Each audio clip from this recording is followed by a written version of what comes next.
Hello?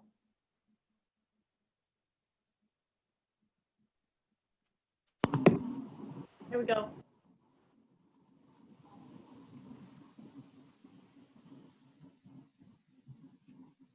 Hi. Hi. Hi. Hi, it's so good to meet you. So good to meet you. Okay, we have people in the waiting room already? I don't understand. You know, Okay, you're enthusiastic. they're very excited. Okay, great. All right, let's see. Let me go ahead and get the captions on here.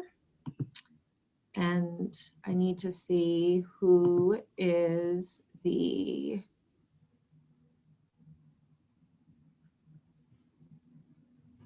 make all of you co-hosts.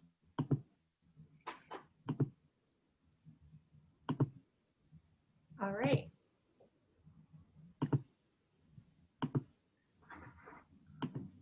Okay.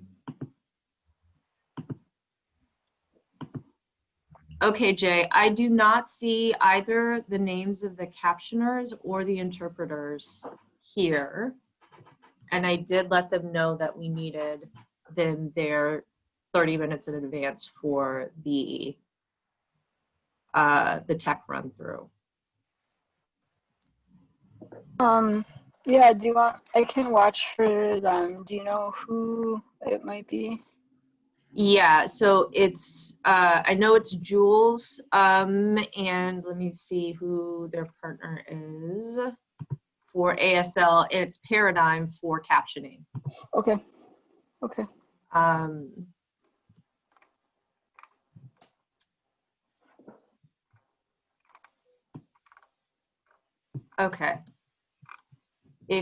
Let me see who Jules' partner is really quick.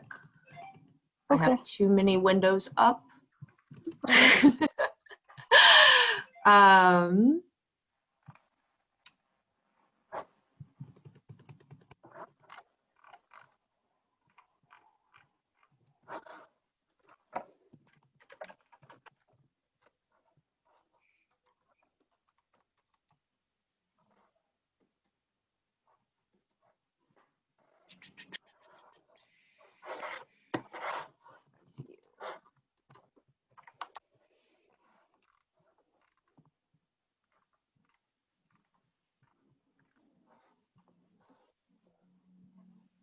It's Jules and Jasmine. Jasmine Marin. All right, I will watch for them. Okay. And, all right. Let me just go through my to-do list here.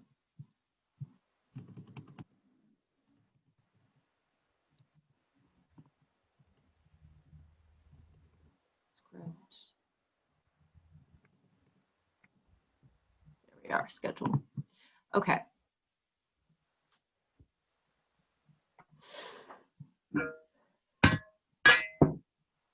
Okay. So we need to do two things right now. Jina, we need to check to make sure that your screen share function is working, so you can share your slides. Okay. Hold on, I'll do that now. Oh, I love your shirt. Oh, yeah. You're welcome. So good. I'm all focused on. Work? Yes. Can you It's see? great. I can see. Okay. That is perfect. Okay. Can I stop the share? You can stop the share. Okay. And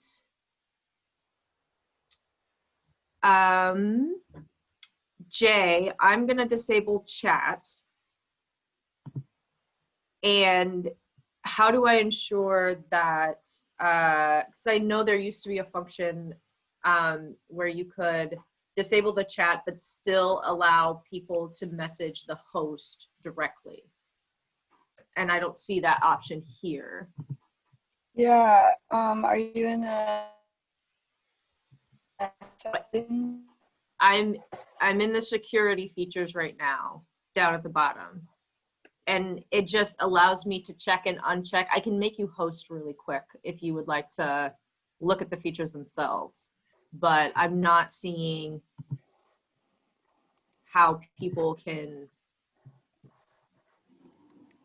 Yeah, those settings are in the background settings. And I think we need to allow folks to chat, and then we restrict the chat to just the participant, or just chat, the hosts and the facilitator. And I can look at that. Okay, so I re-enabled chat. Do you see the button down at the bottom of your screen? Did it reappear? Yep. Okay, so let me see. And, I still don't see the captioners. Yeah. Okay, I'm gonna shoot off a quick email to ICU while we figure out how to disable the chat completely. Okay. You Or want not the completely. I don't want to disable completely, I apologize. I want Okay. I want to be able to them to chat you and me and Aaron. And I mean, they will be Yeah. able to chat Gina, but you can ignore that. Yep. Yeah. Would you be able to set me as host then, so that I can do that temporarily and we can switch it back when? Yep. Okay. I'm making you the host right now, and I'm emailing ICU. Super.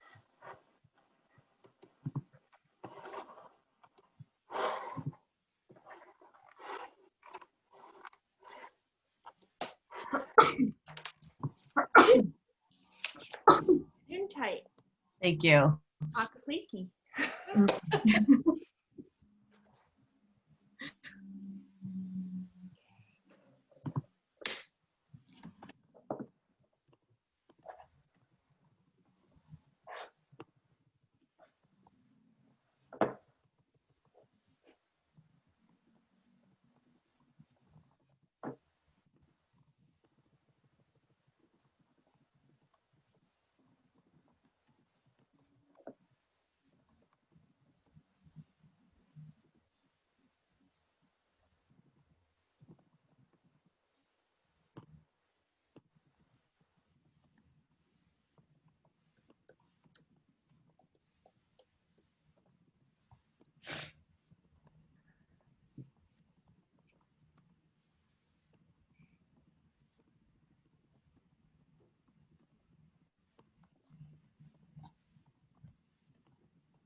Okay, email off. Okay, so. I think that we have the chat fixed now. Let me just double check.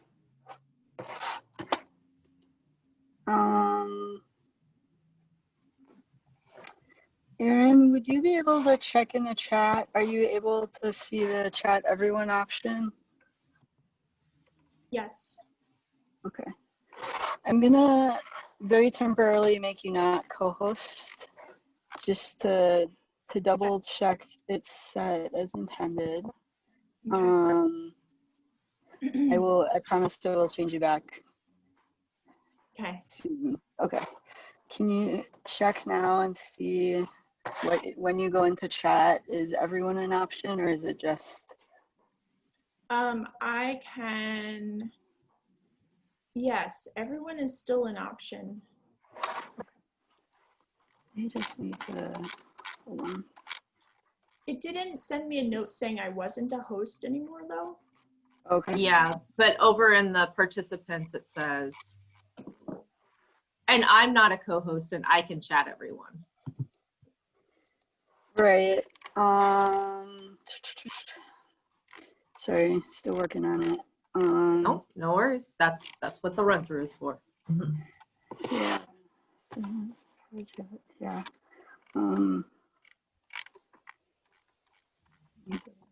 Save this or something.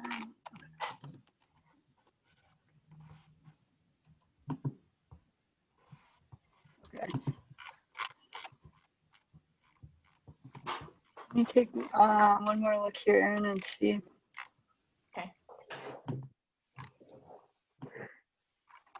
I still have an everyone option. Yeah, so you will. The question is whether a general participant does or not.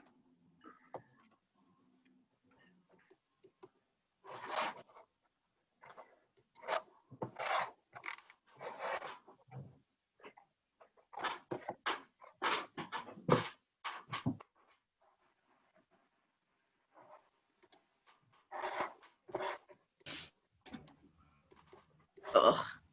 I'll put on my makeup in a hurry in like 5 minutes. How's it going, Erin? I can still see everyone. I'm hoping this isn't one of the settings that we had to do prior to starting. So I checked the settings and I did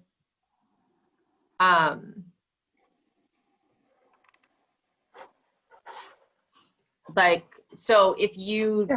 disabled the chat there, or you tried to do the chat things in the chat there, it would disable the entire function. And so I did some reading and it said that you had, if you wanted to only chat the host, you had to do it in the meeting, which is why I left the chat functions as they were. Okay.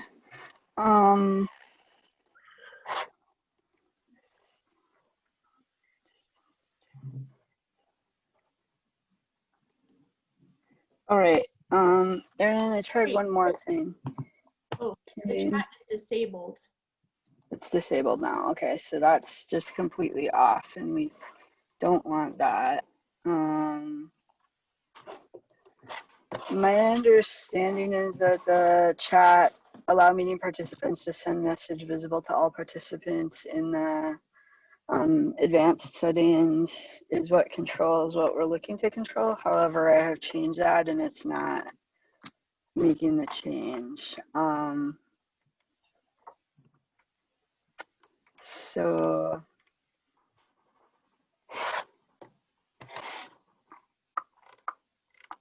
we may need to stick with this for now. We can turn chat completely off, but I think we need to leave it on so that if there are access or tech issues, we can resolve them.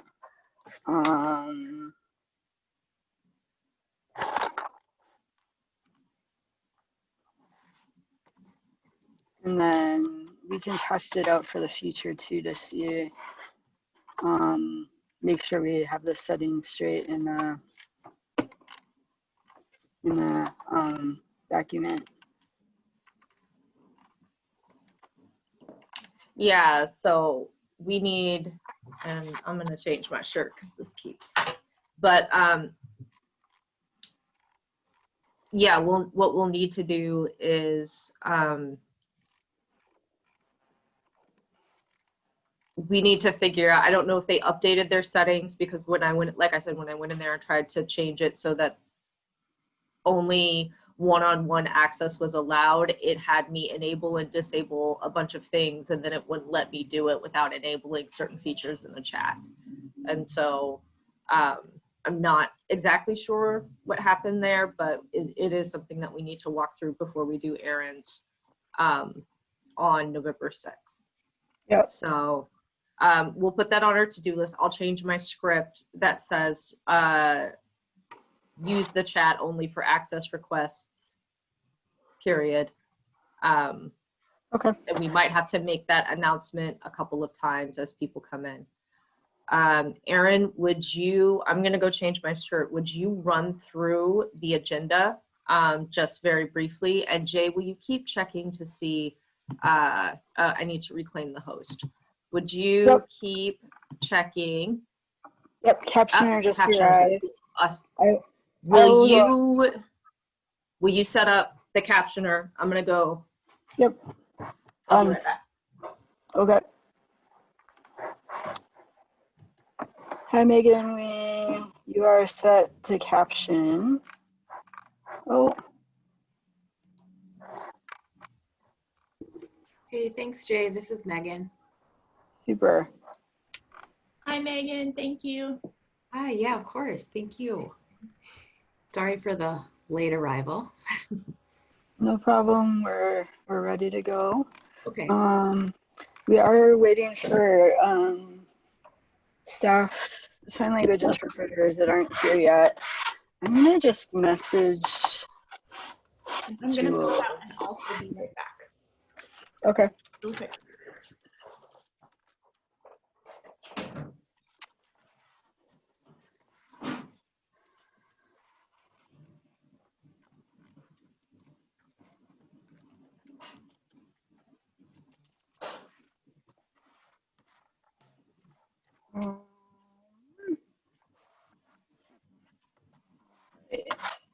Checking Jules.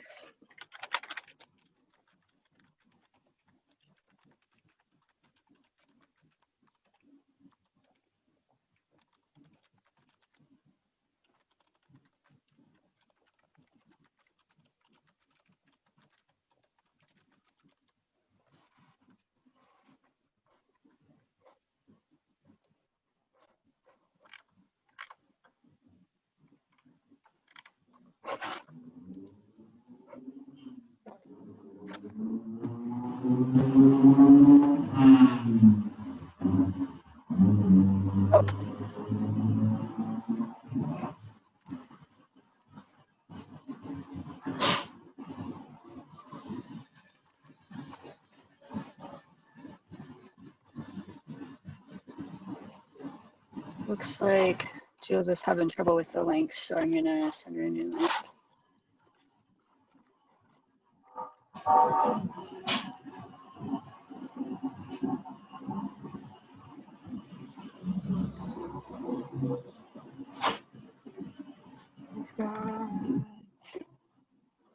Oh, Jules is in. Super.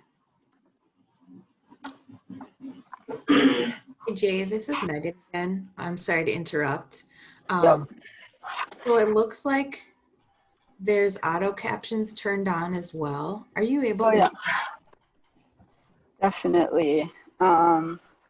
Apologize, or who's doing what is in flux at the moment. So I will do that. No problem. Nope, it's totally fine. Thank you.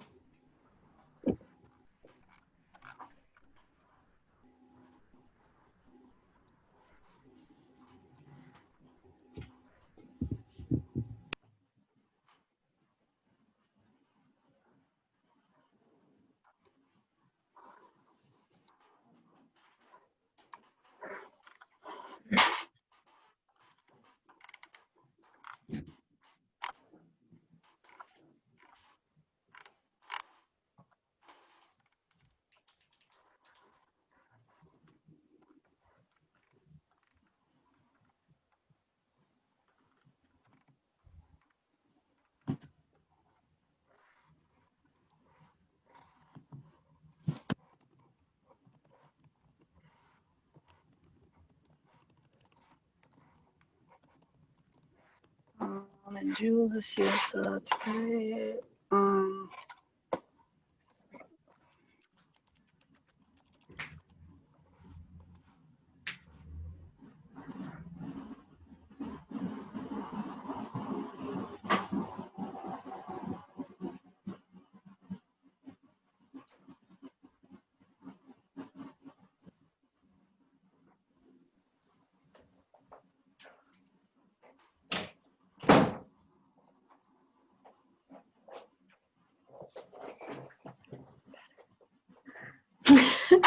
Yes, you look more professional. It's like difficult to tell with like how There you go. where the box is gonna fall. So yeah, no, you look great. I'm not used to getting dressed up for work. Even when I No, teach, I'm in very relaxed clothing these days. no, All right. I sent everything to the dry cleaner yesterday. Like they came and picked it up, and then I went to go change for today, and I was like, I don't have anything professional in my closet because it's been like 6 months. So Yeah. it's like everything has to go get cleaned. So yeah, that was a mistake. So Hey, we have interpreting and captioning, I think, all set. Do you want me to move you back to host here? yeah, I'm just gonna go ahead and reclaim it from my side, and that's Awesome. done. And I'm going to, and I'm not gonna start admitting folks. I'm going to, where's Angela? All right, Angela's in. Okay. Aaron, you're co-host again.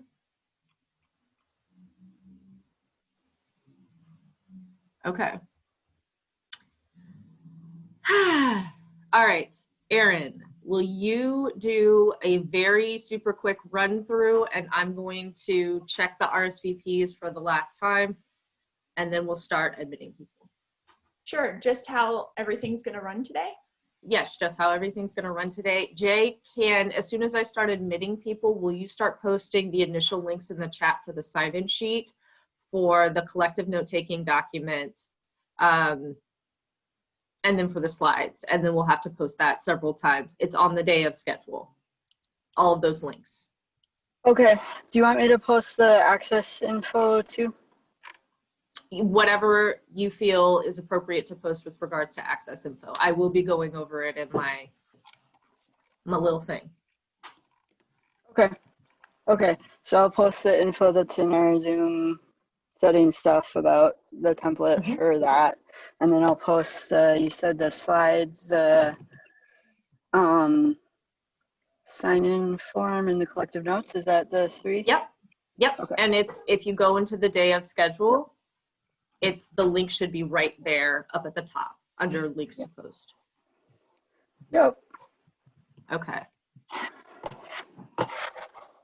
So for today, I have an intro about the series, and then Jess will go through a lot of access information.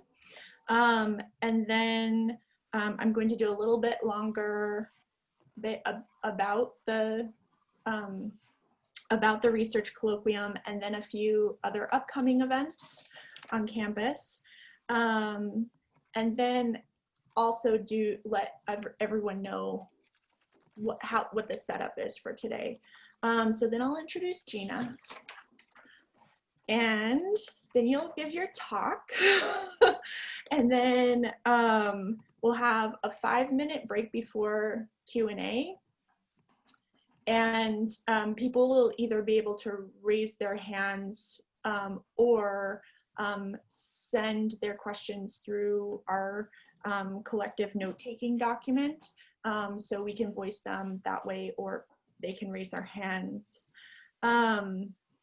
We'll cut that off around time, to move into the when it's like 10 minutes till we'll take a 10-minute break between.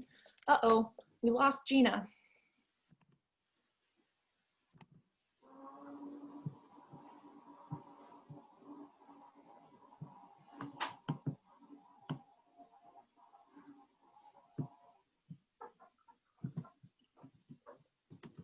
Hey, while we're waiting for Jina, we have a quick question on the interpreter end. Are you asking participants to turn their videos off unless they, during like the Q&A, if they have a question, then turn their videos back on? Or are we gonna be seeing a bajillion little boxes?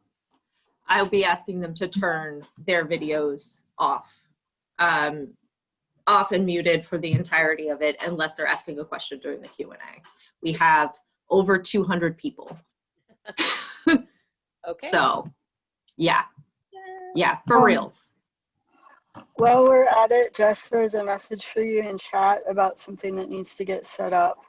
And if everybody except for the interpreters can turn their video off for a minute and then turn back on who needs to be on, that will float the interpreters to the top.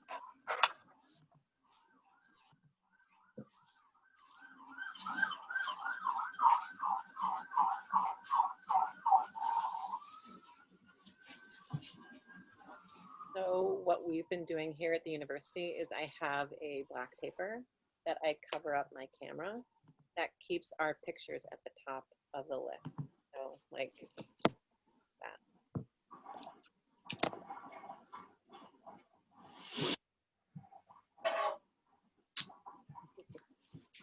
Okay. Can I set interpreters to multi-pin? Where do I do that, Jay? I have pin. Do I just hit pin? If you click on our box, or if you hover over our box, the three little dots should be like a more, and if it's multi-pin. Allowed to multi-pin. Yep, sorry, just missed it. Okay, you are allowed to multi-pin now. Awesome, thank you. Okay. All right. Do we need to readmit Jina? I am checking right now. Okay. I'm just gonna search. Jina is not in the waiting room. I'm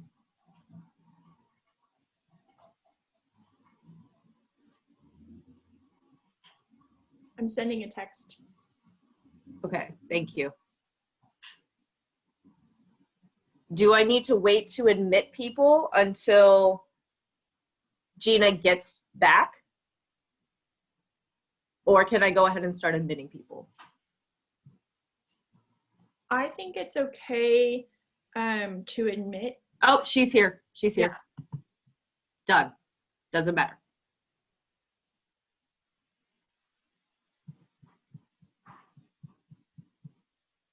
There you are. Great. All right. I'm going to start admitting people, and I'm going to make an announcement for everyone to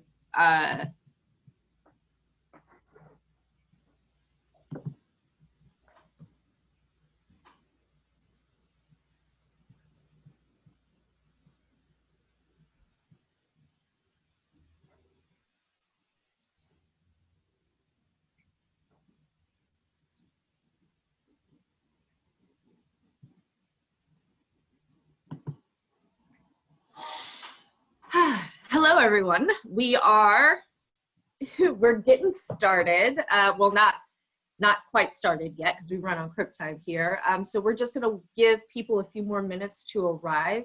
In the meantime, if you can keep your mics muted and your cameras off so that the interpreters are at the top of the screen, we would really appreciate that.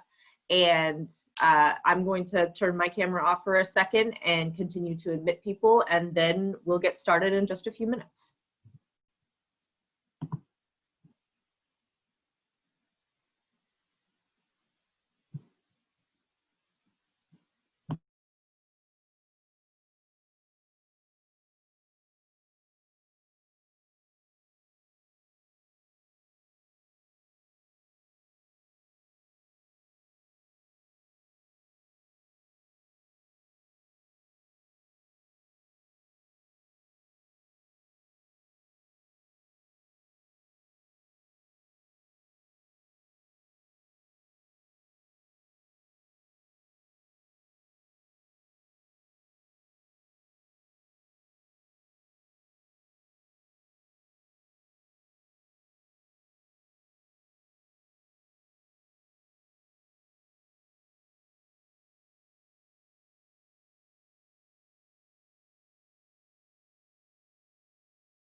All right, I think we're going to get started.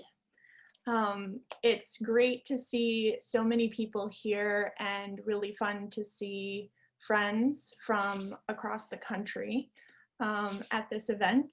Welcome everyone to the inaugural event of the Critical Disability Studies Research Colloquium at the University of Minnesota. The Critical Disability Studies Research Colloquium is a collaborative funded by the Institute for Advanced Studies and part of the Critical Disability Studies Collective Research and Writing Initiative. All events for this year are also co-sponsored by the Race, Indigeneity, Gender, and Sexuality Studies Initiative, the Department of American Studies, and the Department of Gender, Women, and Sexuality Studies at the University of Minnesota Twin Cities. My name is Erin Durbin, and I'm an assistant professor of anthropology and a new member of the Critical Disability Studies Collective at the University of Minnesota. And I'm co-organizing this colloquium series with Jessica Horvath-Williams, who's a postdoc in Gender, Women, and Sexuality Studies and co-chair of the Critical Disability Studies Collective at University of Minnesota.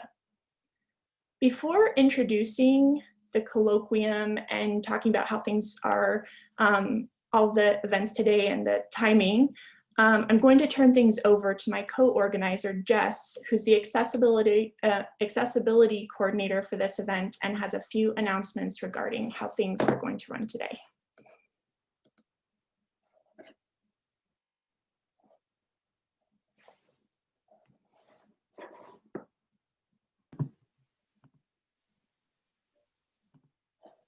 There we go. Hello, everyone. Thank you, Erin, for the intro. As they said, I'm Jessica Horvath-Williams, postdoctoral fellow in Gender, Women's, and Sexuality Studies here at the U, and also the co-chair of the CDSC. I'm going to, as quickly as possible, move through the nitty-gritty things so we can get to why you're all here. To get started, we're posting a sign-in form in the chat, and we ask that you take a quick moment to fill that out. Okay, so access information and access checks. In general, an access check includes first checking on the ways that we as the presenters can make this space accessible for you, but also the ways that you as participants can make the space accessible for others. And just as a heads up, we're going to be posting several links in the chat for access and for presentation content right now, so those are going to be coming to you. So let's start with a blanket reminder. Virtual spaces are not accessible to everyone, and they're certainly not accessible for me most days. In general, some people find them more accessible, some less, some simply find that there are different challenges to face because Zoom fatigue is real, y'all. So we invite you to be in this space in whatever ways increase your access to this presentation, to the content, and to the community here. This includes taking breaks as you need, moving, stretching, doing yoga, having lunch. I mean, it's noon. So yeah. So for specific access measures, we have both CART and captioning available via Zoom and Stream Text. So if you click the CC link down below, you should be able to access live captioning, the subtitles. And we'll also post the link to Stream Text for those who would like to access the captions in a separate window in your browser. We also have ASL interpretation today, and we ask everyone to keep their video off so the ASL interpreter will appear at the top of the list, the top of the videos. And also to increase everyone's access to the space, we ask that you keep your mics muted when you're not directly communicating. Okay, so some security measures. Because of the amazing turnout for this event, we're so excited to have all of you. We ask that you not use the public chat for security reasons. We want to reserve that for access requests. So direct access or direct messages to the host, the CDSC, that's me, and also to the co-host, and that would be Jay Wilson in this case. These are our access folks. If you have real-time accommodation needs, please send a message to either Jay or the CDSC, the host, me. And then finally in the chat, we're going to post the link to the presentation slides and the collective note-taking docs. And please let us know via the chat if you have difficulty accessing either. The collective notes has two sections. The the first section is the Q&A and the second is the collective notes. The Q&A section is for you to post your questions throughout the lecture. And during the Q&A after the lecture, you'll have the opportunity to either ask questions you have directly, or we'll voice the questions from the Q&A section of the notes. The collective note-taking is a space for you all as a group to take notes, to engage with others during the lecture. We ask that you follow the guidelines for community engagement posted at the top of the doc, so that the notes are safe and accessible for everyone who chooses to engage with them. All right, back to you, Erin.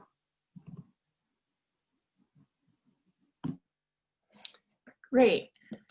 So the Critical Disability Studies Research Colloquium, this is our inaugural year, the pandemic year, and we're going to feature 6 research presentations with accompanying methodologies workshops in critical disability studies, all by Zoom, which is great. So then people not only here at the university can do it, but people outside of the university. The remaining events for this semester will take place on the first Fridays of the month in November and December at the same time as this event. On November 6th, I'm going to present, and my paper talk is called Plastic Vitalities, Critical Disability Studies Approaches to Environmental Injury in the Anthropocene, which is a mouthful, followed by a discussion of my Anthropology and Ableism manuscript for American Anthropologist. On December 4th, Sara Acevedo from Miami University will present Unpredictable Embodiment and the Limits of Disorder. The Colloquium series is part of a more than 5-year effort to build capacity in and institutionalize critical disability studies at the University of Minnesota, with reading groups, symposia, other programs, courses, all of this working toward creating an undergraduate program in the field. In addition to the upcoming talks in November and December, you can connect to these initiatives by attending other events or coming to a meeting of the Critical Disability Studies Collective. Upcoming events include a lunchtime lecture on October 19th, organized by the Imagine Chairs in Critical Disability Studies, titled Reading Against Ableism, Racism, and Sanism in Early French Atlantic Archives by Dr. Ashley Willard. And in 2 weeks at this same time, there will be a Foundations in Critical Disability Studies event on the topics of disability, race, and disenfranchisement. In the Google sign-in form linked in the chat, you can indicate if you want to learn more about these events through the Critical Disability Studies Collective listserv or by liking us on Facebook. Here. So today we are convened for Jina B. Kim's talk, Cripping the Welfare Queen, The Radical Potential of Disability Politics, ? The talk will last approximately 40 minutes, then we will take a 5-minute break. As disabled organizers in critical disability studies, all our events include this time during events to collect and process thoughts and take care of ourselves. After the break, we will open up for questions, which if you don't want to voice them yourself, we request that you submit them at the top of the Google Collective Notes document that's linked in the chat. After a longer 10-minute or so break, we will convene a Critical Disability Studies Methodologies workshop in the same room that we're all in right now. There were a handful of pre-assigned readings for the Methodologies workshop, and even if you didn't read them, you're welcome to attend, but please give priority to those who read to participate in the discussion. Now, finally, it's my pleasure to introduce Jina B. Kim. Jina B. Kim is an assistant professor of English and the study of women and gender at Smith College. Her research and teaching interests engage the intersection of critical disability studies, feminist and queer of color critique, and ethnic American literary analysis. Her manuscript in progress, Dreaming of Infrastructure, Crip of Color Imaginaries After the US Welfare State, examines political and aesthetic engagements with public dependency discourse in the literary cultural afterlife of 1996 US welfare reform. Her writing has appeared or is forthcoming in Signs, American Quarterly, Social Text, Melis, Disability Studies Quarterly, and the Asian American Literary Review. For our methodologies workshop today, we read Jina Kim's Toward a Crip of Color Critique, which is a generative engagement with Julie of Real Minich and Sammy Schalk in Lateral. We are honored that she is here today to share her work with us. Thank you. And I am going to turn off my video and hand it over to you.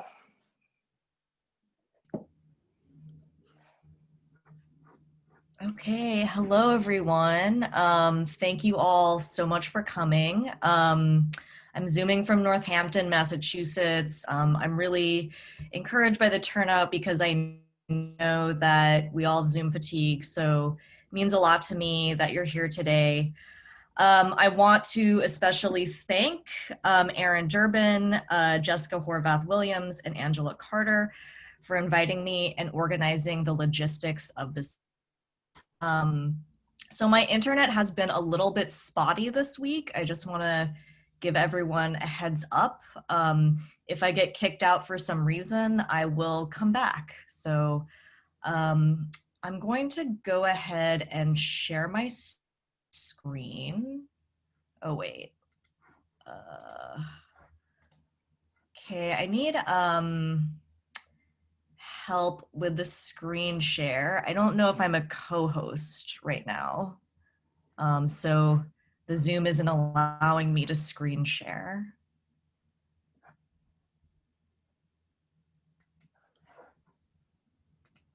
Okay, now I can screen share, thank you. Okay. All right, how do I present this? All right. Okay. So my talk today is going to proceed in 4 parts. So first I'm going to do a kind of overview of today's presentation. Then a section where I place welfare queen mythology under a critical disability lens. Third, I'm going to apply my analysis to Jesmyn Ward's 2011 novel, Salvage the Bones. And if there's time, I'm going to conclude by detailing components of an analytic I term a crip of color critique. So over the past several decades, the mythical figure of the welfare queen has occupied a key space in the US national imaginary. First made popular during Ronald Reagan's 1976 bid for the Republican presidential nomination and presaged by Democratic Senator Daniel Patrick Moynihan's 1965 report on Black matriarchal households, the welfare queen offered a story of racialized mothering that would soon become the nation's primary narrative of public dependency. Reagan's depiction of a spendthrift from Chicago's South Side who had allegedly posed as a mother of 14 to obtain state benefits inaugurated a discourse of policy reform that would breed slogans like George H.W. Bush's cross-generational dependency, the commonly invoked welfare as a way of life, and the Clinton administration's end of welfare as we know it. Indeed, it is difficult to imagine that this narrative of dependency did not impact the regime of state neglect, whose intensification of material and social inequality we see fully in our contemporary moment. It is important to note that during this denigration of racialized mothering, there have been writers, scholars, and activists who claim the welfare mother as a generative site for Black feminist and feminist of color theory. Many of us, for instance, are familiar with Kathy Cohen's path-breaking essay, Punks, Bulldaggers, and Welfare Queens, in which the, quote, non-normative and marginal position of the welfare mother becomes one of the centers around which a radical queer politics can take shape. In Sapphire's 1996 novel, Push, set in a Reagan-era New York City, the figure of the single Black mother offers a similar bridging function between feminist of color, Black feminist, and disability politics. This potential emerges most directly in the relationship between the protagonist, 16-year-old Clarice Precious Jones and her disabled baby daughter. In introducing her daughter, Precious states, "My mother don't love me. I wonder how she could love little Mongo. That's my daughter. What it is short for is Mongoloid Down Cinder, which is what she is. Sometimes what I feel I is."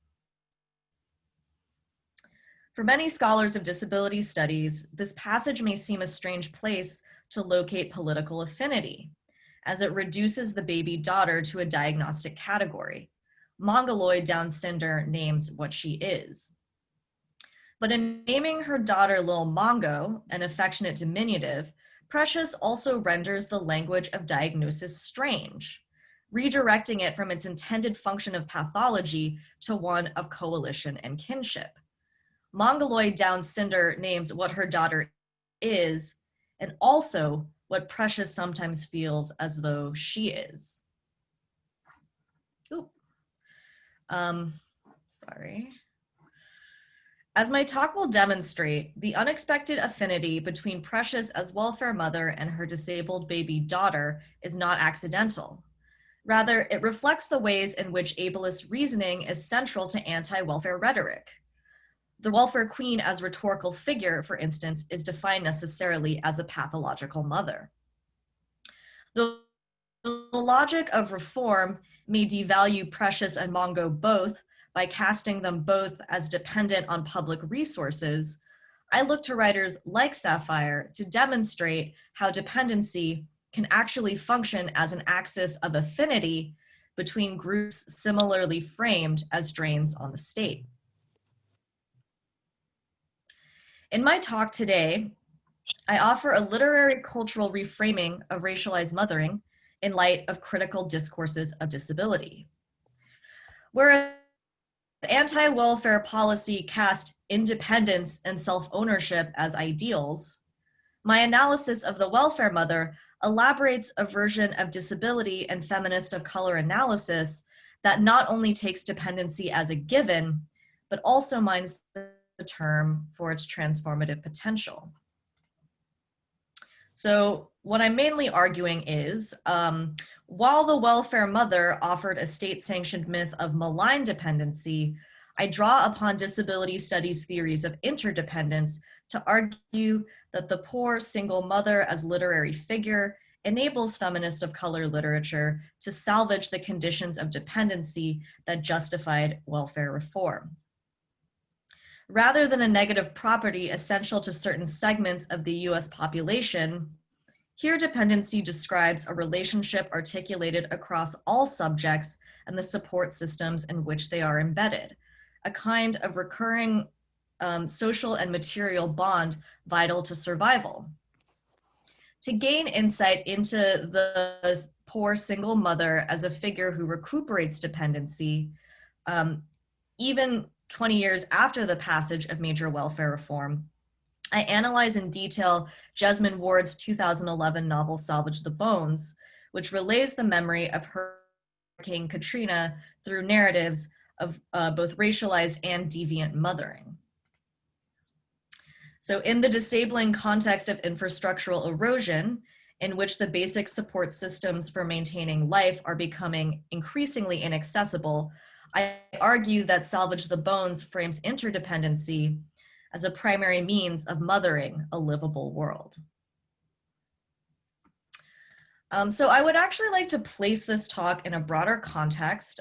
So I draw this talk from my current manuscript, which is titled Dreaming of Infrastructure, Crip of Color Imaginaries After the US Welfare State, which demonstrates how multi-ethnic US literatures, primarily written by women and queer people of color, produced in the afterlife of major welfare reform, recuperate the stigmatized condition of state dependency through their engagements with public infrastructure. So to avoid any confusion, I want to briefly explain at the outset my working definitions of dependency and interdependency.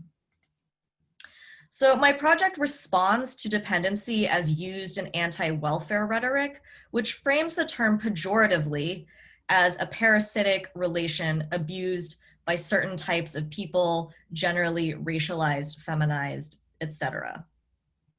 For the purposes of this talk, I want to also use a more general definition of dependency that frames the term as a value-free relationship in which someone or something has to rely on someone or something else for support.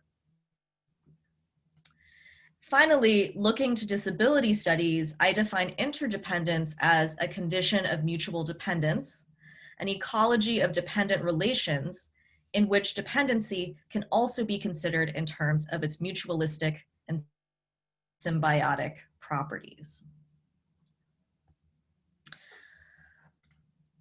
So in situating dependency as a generative rather than stigmatized site for ethnic American cultural expression, I intervene into the dominant fictions of dependency that became ideological norms in the 1970s to 1990s. I take the passage of the Personal Responsibility and Work Opportunity Reconciliation Act in 1996 as the culmination of these dominant fictions. This act levied a multi-pronged attack on the nation's perceived drains, racialized and Black mothers and families, poor mothers, poor people in general, undocumented migrants, and people with disabilities. It changed the Aid to Families with Dependent Children program to temporary assistance for needy families, a change that placed strict time limits on assistance, as well as stringent work requirements to receive assistance. Further, Pierre Wara enforced stricter conditions for receiving food stamps and SSI for disabled children, as well as restricting access to federal, state, and public services for undocumented immigrants. The imperatives of this legislation enforced normative standards of productivity and reproductivity, framing the self-sufficient, nuclear family-oriented, and gainfully employed citizen subject as national ideal. Pierre Wara established without question a dividing line between valued and devalued life in a then purportedly post-racial United States, colorblind United States, a distinction that hinged on the pejorative of public dependency. Yet, while dependency became a viable post-racial buzzword for both liberals and conservatives alike, there emerged another set of fictions across the narrative platforms of the novel, personal essay, life writing, poetry, and performance, in which dependency enabled other ways of knowing, navigating, and surviving an increasingly hostile world. I argue that artists and writers like Audre Lorde, Karente Yamashita, Jasmine Ward, Sapphire, and Leah Lakshmi Paipchana Samarasinha recuperate dependency by highlighting public infrastructural systems. For example, healthcare, transportation, food, welfare, and education. In so doing, they highlight our contingency on human and material infrastructures alike, the often ignored pipes, wires, roads, and labor networks that coordinate contemporary life. Within this body of text, infrastructure invites reflection on the vast networks of assistance that enable one to move throughout the world. In the words of feminist disability scholar Rosemarie Garland Thompson, quote, "Our bodies need care, we all need assistance to live," end quote. Public infrastructure in these texts becomes a primary site for articulating a discourse of interdependency, one that documents the disabling violence of state neglect while foregrounding a public ethics of care. And for me, infrastructure is a reading practice as well as a literary trope. I read for infrastructure in my project, thereby highlighting the systems of support emphasized by the texts themselves. I focus on stories that center infrastructure, which I define as the built environmental structures, institutions, equipment, facilities, and social systems that support cities/towns and enable them to function. In my project's archive, infrastructure becomes salient and symbolically potent, commanding our sustained attention. And in accordance with the ostensible purpose of infrastructure, that is, to sustain residents, I read for relations of social and material support, whether enabling or exploitative, mutual, or parasitic.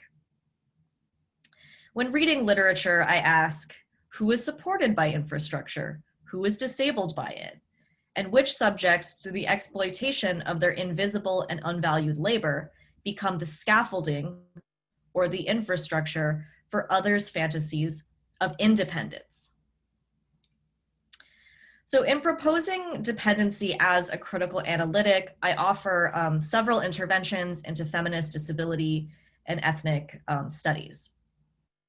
For example, I further demonstrate, building upon the work of my colleagues who are also doing this work, the utility of disability theory to an ethnic studies that has either ignored disability outright or read it as a metaphor for political weakness, decay, or failure. Similarly, I highlight disability and illness as key components of feminist of color theorizing and Black feminist theorizing. As Audre Lorde wrote in A Burst of Light, of course, cancer is political. Look how many of our comrades have died of it in the past 10 years. My project demonstrates how contemporary writers, artists, and activists engage public infrastructure to productively grapple with the rhetorics and figures of state parasitism, framing dependency as both a shared relation of need and a site of imaginative possibility. In so doing, these writers offer alternate social and narrative projects in which survival hinges not upon the achievement of self-ownership, but on the relinquishment of the fully autonomous self altogether. So for the remainder of this talk, I want to discuss how such alternate projects take shape through the mythical figure of the welfare mother. So to do so, I first need to explain the centrality of disability in constructing the welfare queen as state parasite, and thus point out the relevance of disability analysis in discussions around deviant and racialized mothering. Then I will discuss the relationship of the welfare mother to literary and material infrastructures, particularly infrastructural erosion. And then I'll use that discussion to launch my reading of Salvage the Bones. So in highlighting the ableist language used to describe the welfare mother, I practice a form of analysis called cripping, which was coined by Carrie Sandel and Robert McRuer. So as many of us here may already know, cripping as a reading practice does not necessitate looking for diagnostic evidence of disability in a text or discourse, nor does it prioritize the positive representation of identifiably disabled characters. Rather, it uses disability as a lens for reading literary and cultural texts in which the critic pays particular attention to how able-bodied assumptions or ableist ideologies inform the text at hand. Alternately, cripping can explain how a text might further a critical disability ethos or vision, even when there are no disabled characters present at all. So in cripping the welfare queen, I am not making the argument that she's disabled, but rather that ableist reasoning is central to her mythology. So while scholars like Kathy Cohen, Dorothy Roberts, and Alexis Pauline Gumbs have thoroughly outlined the racial, gendered, classed, and queer dimensions of the welfare mother, I contend that she also gains much of her rhetorical power through discourses of disability. In other words, the welfare mother became legible as a public figure largely through ableist language and reasoning. She's defined necessarily as a pathological mother, a social aberrancy to be rehabilitated through workfare programs. Through her alleged inability to mother, work, or reproduce in accordance with social norms, articulated through the charge of her dependency on state resources, she furnishes a useful story for global capitalism to propagate itself during a period in which social safety nets were being dismantled. Along the mainstays of anti-Blackness and misogyny, The language of disability, pathology, and disease wrote the welfare queen into public legibility. As Sanford F. Schramm observes, the Personal Responsibility and Work Opportunity Reconciliation Act contributed considerably to the medicalization of welfare, as the act, quote, helped accelerate the tendency to construct welfare dependency as an illness, thereby transforming welfare reform into a set of therapeutic interventions designed to cure people of a malady, end quote. In other words, the dominant ideology of welfare dependency framed the need for public assistance as itself a disability, one subject to state management and cure. Further, as both Linda Singer and Alexis Pauline Gumbs have observed, the Reagan-era discourse around racialized reproduction frames Black teenage motherhood as itself a disease, an epidemic that justified the, quote, wars on poverty and drugs that combined to situate disease and enmity in the bodies of poor women, end quote. And that's Alexis Pauline Gumbs. Represented as both epidemic and threat then, the narrative of racialized reproduction positioned poor Black mothers as disabling to the nation writ large. The phantom of the welfare queen thus provides the narrative support for an ideology and a practice of resource austerity, in which the looming threat of parasitic others enables state divestment from public services and civic infrastructure.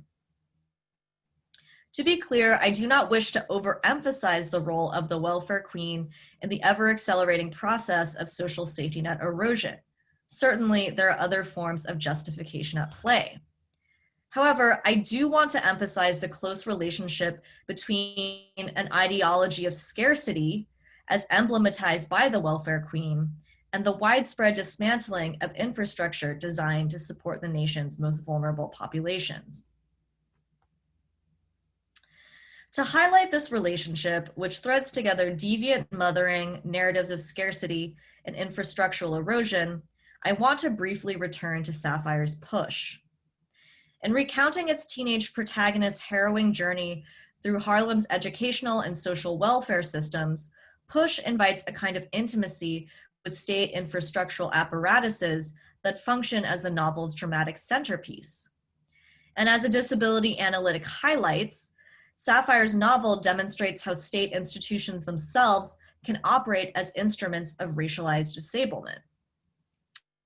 For instance, there's the ineffective public school that Precious must attend, which not only fails to intervene into clear signs of family abuse, but also structurally reproduces illiteracy in the populations it serves. The novel's narrative arc tracks Precious's acquisition of literacy despite insufficient support. And just as Precious must attend a school that prioritizes punishment over education, so Mongo, her disabled daughter, is kept in a state psychiatric institution where she, quote, lays on the floor in pea clothes, end quote. In this way, the novel furthers a critical disability politic that highlights the state-sanctioned reproduction of illiteracy, poverty, and trauma through purposeful reductions in public support. Here, state institutions themselves practice the work of bad mothering, insofar as they reproduce a world incompatible with Black and disabled life.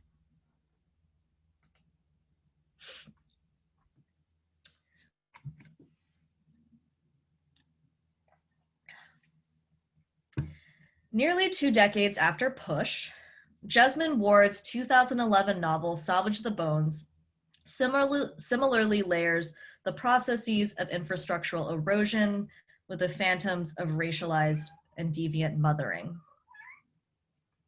Ward's novel unfolds in the fictional Mississippi Gulf town of Bois Sauvage and documents the Batiste family in both their maintenance of everyday life and their preparations for imminent emergency. The emergency in question is the 2005 event known as Hurricane Katrina, a storm whose effects were intensified through the spectacular failure of public infrastructure, the failure of burst levees, emergency prevention, and federal assistance. Katrina's deadly repercussions, as many have noted, were the culmination of decades of systematic assaults on the welfare state and infrastructural upkeep, an emblem of a collective refusal to support our nation's most vulnerable. While New Orleans was the primary backdrop for this drama of state neglect, Bois Sauvage, too, is indelibly shaped by the erosion of public services and support. There is the hospital, mentioned repeatedly throughout the novel, that none of the Batistes want to visit. It remains inaccessible for reasons we can only infer. There's the lone phone call from the state government, issued by a man with a, quote, iron throat, that mandates evacuation using the language of personal responsibility. Quote, if you choose to stay in your home and have not evacuated by this time, we are not responsible. These are the consequences of your actions, end quote. And then there's The Birth in a Bare Bold Place, the title of the first chapter, which refers to the work of birthing and mothering that is the novel's narrative engine, and to the Batiste homestead named The Pit. While the Batiste family cobbles together some semblance of protection against the storm, the protagonist, 15-year-old Esh Batiste, grapples with the knowledge of her unexpected pregnancy, a drama that intensifies as the storm gathers momentum. And though Salvage the Bones does not explicitly engage with the welfare mother stereotype, it nonetheless centrally contends with the figure of the Black teen mother who, according to Ward herself, quote, continues to loom large in the public consciousness, end quote, and provides a mythology of mothering that is, quote, still too useful for some. Salvage the Bones, in all of its mythic preoccupation with mothering, suggests that we need new myths of mothering to navigate an era wrought by infrastructural erosion, in which the most basic structures for sustaining life have quite literally been washed away. Yet, rather than asking the Black women and mothers buried beneath these state-sanctioned myths to, quote, come clean, to borrow Hortense Spillers' formulation, Ward's novel instead counters myth with myth, redirecting myth's social and often sacred function to produce new systems of thought for a culture bent on punishing its most vulnerable members. In short, Salvage the Bones offers counter mythologies of mothering in which interdependence constitutes the social infrastructure necessary to support life deemed disposable or expendable. Resonant with the 2018 anthology Revolutionary Mothering, originally titled This Bridge Called My Baby, here mothering functions not as biological imperative or property relationship, but as a repertoire of what anthology editor Alexis Pauline Gumbs terms, quote, transformative bridge-making acts, end quote. This description enables us to see mothering as a kind of infrastructural labor, the practice of, quote, creating, nurturing, affirming, and above all, supporting life. Intervening into the social order reproduced by the welfare queen myth, which leveraged the specter of dependency to argue that some lives deserve less than others, Salvage the Bones instead mothers a vision of survival that encompasses all forms of life. As 16-year-old Skeeta Batiste puts it, everything deserves to live. And this vision of survival importantly unfolds as a crip or disability ethos, as it contests the consequences of what Julie Avril-Minnick terms an ideology of ability while suggesting interdependency as a primary mode of survival. I also see it as a crip or disability ethos because it really centers the kind of vulnerable, fractured body as the core of its mythological ethos. So Salvage the Bones thus mobilizes myths of mothering to sketch out an alternate social order, a non-hierarchical ecology of support in which human and non-human lives mutually enable one another. This alternate order begins with a myth of creation, the birth in a bearable place. The novel's chapter structure and titling conventions further mimic the book of Genesis. Its plot is spaced out over 12 days that each correspond with a chapter title: the first day, the second day, the third day, and so forth. And for all of its unrelenting realism, the novel nonetheless signals its adoption of mythic structures as a means of mothering a habitable world. For instance, Esh, the main character, calls upon the myth of Medea, vengeful mother and sorceress, to give narrative form and meaning to her own conundrum of creation.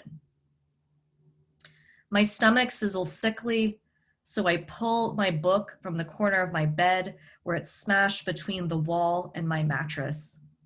In mythology, I am still reading about Medea and the quest for the golden fleece. Here is someone I recognize. I know her. Upon Medea's ancient stage, Esh plays out the events of her own life, a practice that is a primary means of psychic survival. Myths, according to Patricia Yeager, function as this kind of narrative infrastructure or social blueprint as they, quote, establish long-term models for guiding behavior. Myths require, first, mystery, second, an explanation of cosmic shape, third, an epistemology, and fourth, an ethic, a set of rules or maxims about how to live within the parameters of the everyday. The birth in a bearable place, then, outlines the cosmic shape of the world that the Batiste both inhabit and endure. The pit, as Esh describes it, is the bare bulb place, which refers both to its primary source of light, the bare bulb, and to the bare essentials of formal support and power to which the Batistes have access. The birth references two separate but always interconnected events. The past memory of Esh's mother dying in childbirth, illuminated by the bare bulb, and the present event of China, Skida Batiste's prized pit bull, giving birth to puppies. It also foreshadows the anticipated birth of Esh's child, who she carries in secret. The birth in a bearable place, too, layers the self-obliterating labor of giving life with the grid of electric power. Once again, infrastructural violence is entangled with the phantom of mothering. Esh says, Mama had all of us in her bed under her own bare burning bulb, so when it was time for Junior, she thought she could do the same. It didn't work out that way. The bulb also figures into China's own violent experience with birthing. What China is doing is fighting, like she was born to do. Fight our shoes, fight other dogs, fight these puppies that are reaching for the outside, blind and wet. It's quiet, heavy. Feels like it should be raining, but it isn't. There are no stars, and the bare bulbs of the pit burn. This scene of birth twinned with death, of worlds both made and unmade, reformats another iconic scene of power and creation, the subterranean light installation that bookends Ralph Ellison's Invisible Man. Viewing himself as part of the, quote, great American tradition of tinkers, which include Thomas Edison and Benjamin Franklin, Ellison's protagonist famously gives life to 1,369 light bulbs powered by stolen electricity. His seizing of the grid is not a purely aesthetic move, but rather signifies an attempt to effect social change. As a tinker and inventor, the Invisible Man signals the need to create the world anew through the radical redirection of light and power. In Salvage the Bones, the burning bulb takes Ellison a step further. It illuminates another possible horizon for organizing social life, one that redraws the boundaries of the individual self and its claims to bodily wholeness. We view, for instance, how the birthing process both undoes and exceeds the self transforming the bodies of Mama and China, the pit bull. Esh says, she seems to be turning herself inside out. China is blooming. Here, we see how in pregnancy, as Lily Girton Wachter has written, the distinction you once knew between self and other becomes undone. This resonates with a CRIP or disability ethos, as it frames the fractured, vulnerable body, the changeable body, as the center of the novel's alternate social order and its accompanying myth of creation. I do want to be clear here that I'm not framing pregnancy as a disability. My intent is not to expand disability as a category. I'm instead pointing out how the novel's descriptions of birthing showcase the body's porousness and vulnerability in ways very reminiscent of a disability studies perspective, which is rooted in an inherent understanding of the body as dynamic and constantly open to change. The opening scene further undoes the differential worth assigned to human and non-human subjects as it throws into question the hierarchies of life that value some forms of existence above others. This becomes evident in the mirroring language used to describe China and Mama Baptiste, which rather than reducing to the Mama to the status of animal, highlights the connection between two beings whose reproduction is framed as a threat to society. And animals, rather than occupying a lesser or subordinate position, coexist with their human companions in a mutual interrelation of need. Some people, as the character Skeeta puts it, understand that between man and dog is a relationship, equal. Though Salvage the Bones articulates this vision of interspecies reciprocity throughout its pages, the opening scene in particular sets the stage for this ethos of interdependence, as it highlights the all-encompassing love between Skeeta Baptiste, Esh's older brother, and China, his precious dog. Waiting for China to give birth, Skeeta sleeps with her nightly in the shed, quote, curled around China like a fingernail around flesh, end quote. And just as China provides Skeeta with saleable puppies and companionship, so Skeeta devotes himself to their survival in a world bent on their undoing. Quote, they're going to live and they're going to be big. Rather than making appeals to resistance or self-ownership, then, the novel's bare bulb sheds light upon a world in which human and non-human life form a kind of relational infrastructure, generating an informal and interspecies network of assistance in which the most vulnerable life forms might, yet often do not, endure. And then there is, of course, the bare bulb itself, which as a recurring image of power and provision sketches its own mythology of mothering, survival, and creation. At its most surface level, the bare bulb signals the poverty of the Baptiste homestead, who get by largely through the work of salvaging, of auto parts, wood scraps, flooring, and so forth. It also depicts, with swiftness and economy, the regime of systematic resource deprivation that intensified Katrina's destruction. Yet, the bulb signals more than just infrastructural violence. It also accompanies again and again the acts and figures of deviant mothering upon which the novel turns. In addition to the opening scene, Salvage the Bones describes China, one of the novel's many mothers, as, quote, burning bright, so bright it is hard to look at her. And like the bare bulb, China is fragile, vulnerable, yet in all of her vulnerability, exudes a paradoxical kind of power. When Manny, Esh's romantic interest, suggests to Skeeta that China, as recent mother, is too weak to fight, Skeeta replies, you serious? That's when they come into their strength.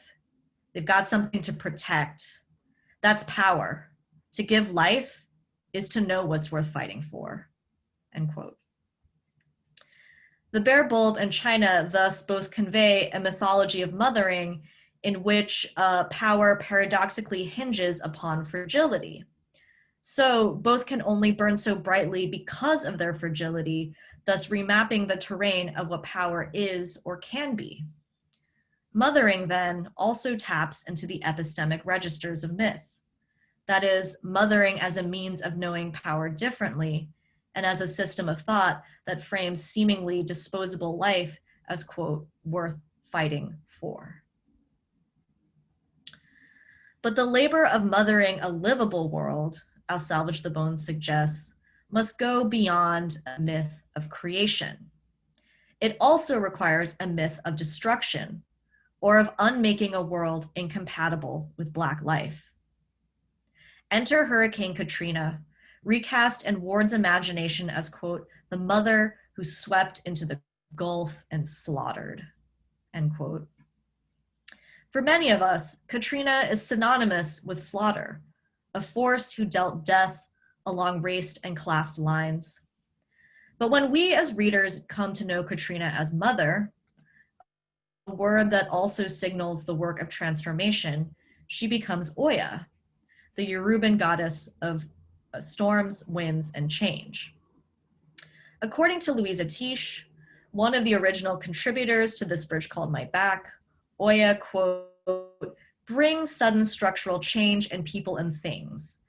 She does not just rearrange the furniture in the house, she knocks the building to the ground and blows away the tiles, end quote. And so while Katrina makes short work of the Batiste homestead, she also washes away the, quote, yacht club and all the white columned homes that face the beach that made us feel small and dirty and poorer than ever, end quote. She destroys the material emblems of a social system that reproduces poverty for families like the Batiste. Both types of property, once unequal in value, are now leveled and wiped clean, a necessary prerequisite for mothering something new altogether. And Katrina, in all her destruction, nonetheless generates a possible future for the residents of Bois Sauvage. Significantly, she spares the Batiste and their neighboring friends and family. In Ward's imaginary, she is, quote, the murderous mother who cut us to the bone, but left us alive. She left us to learn to crawl. She left us to salvage, end quote. Katrina, as mythic mother, thus promotes a vision of survival above all. For instance, the final chapter, in which Katrina retreats, is titled Alive. And further, she gestures toward the survival of Black and economically distressed communities left to seed by the state. In this way, Ward's novel reverses a dominant narrative of Katrina that transformed the survivors of the hurricane into looters and criminals through rhetorics of personal responsibility. By framing the residents of Bois Sauvage as survivors, and by generating myths that can mother survival, Salvage the Bones intervenes into a calculus of life value that insists on the expendability of some in order to support the rest. It generates the possibility of a world in which hierarchies of life no longer hold traction, whether they are hierarchies determined by race, by ability, or by species. This vision of survival, articulated through a counter-mythology of mothering, is pointedly not the survival of the fittest, but survival of the most vulnerable. In the pit, the vulnerable are left alive, and survival is articulated through collectivity rather than through the preservation of the self. The novel thus conceptualizes survival as an insistence on care as a social and collective project, and as a project that emerges through the interlocking efforts of many vulnerable life forms. In other words, this is a vision of survival contingent upon the interdependence of beings, a vision resonant with a feminist disability ethos that recognizes subjects as always only partial, fragments hinging on human and non-human worlds alike. The novel's vision of survival is perhaps most fully articulated in the closing scene.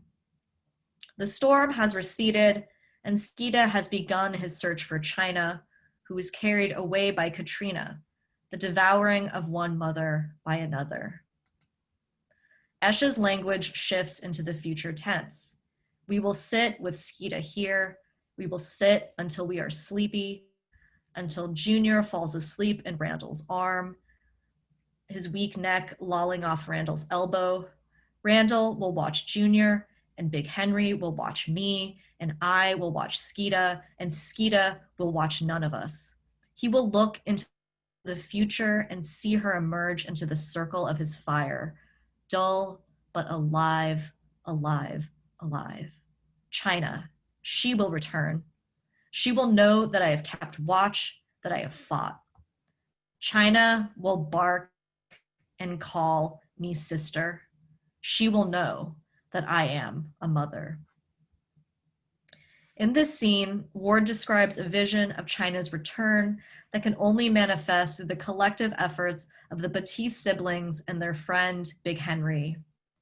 This manifestation of will, the operative term of the future tense, assumes the form of a human chain, an infrastructural network of support that links bodies and futures together. Escha's usage of the future tense, a means of willing China back into the world, intervenes into narratives of expendability in order to insist upon the survival of racialized, disabled, and impoverished populations. Her usage of will is a mode of production toward a social world that does not yet exist, a world in which China is written back into existence and recognizes Esch as mother. Here arises the final myth of mothering, a myth in which one becomes a mother through the labor of keeping watch, of fighting, of surviving. A myth in which one is not born, but becomes a mother through infrastructural labor, which can build a bridge from the ruins of Bois Sauvage to another mode of social life. This is, above all, a myth of radical mothering that insists upon the recuperation of dependency and the recognition of shared vulnerability as a primary mode of survival, and as a means of mothering a possible future for lives that survive against all odds. Tomorrow, Esch thinks, everything will be washed clean. What I carry in my stomach is relentless. Like each unbearable day, it will dawn. Okay, I'm actually gonna stop there because I know we're at time and I want to honor the break. So I do have a final section on Crip of Color critique, which I'm happy to talk about at greater length in the Q&A. But I think that is it for the presentation.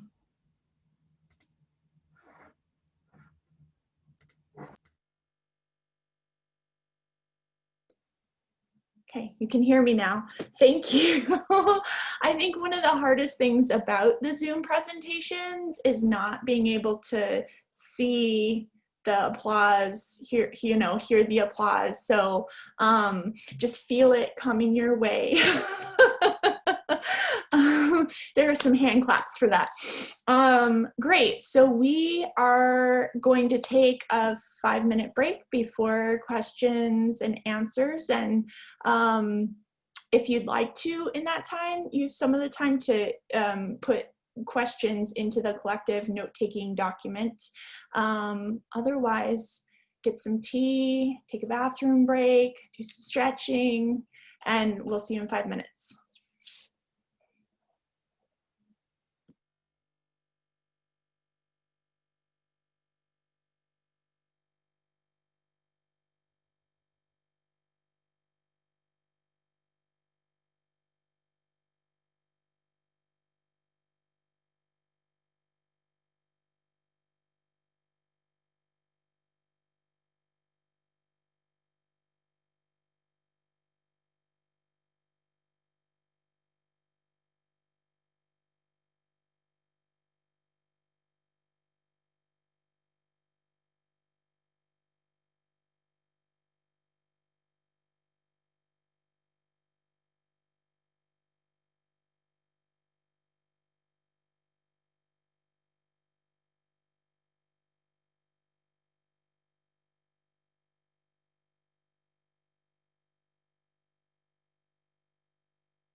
All right.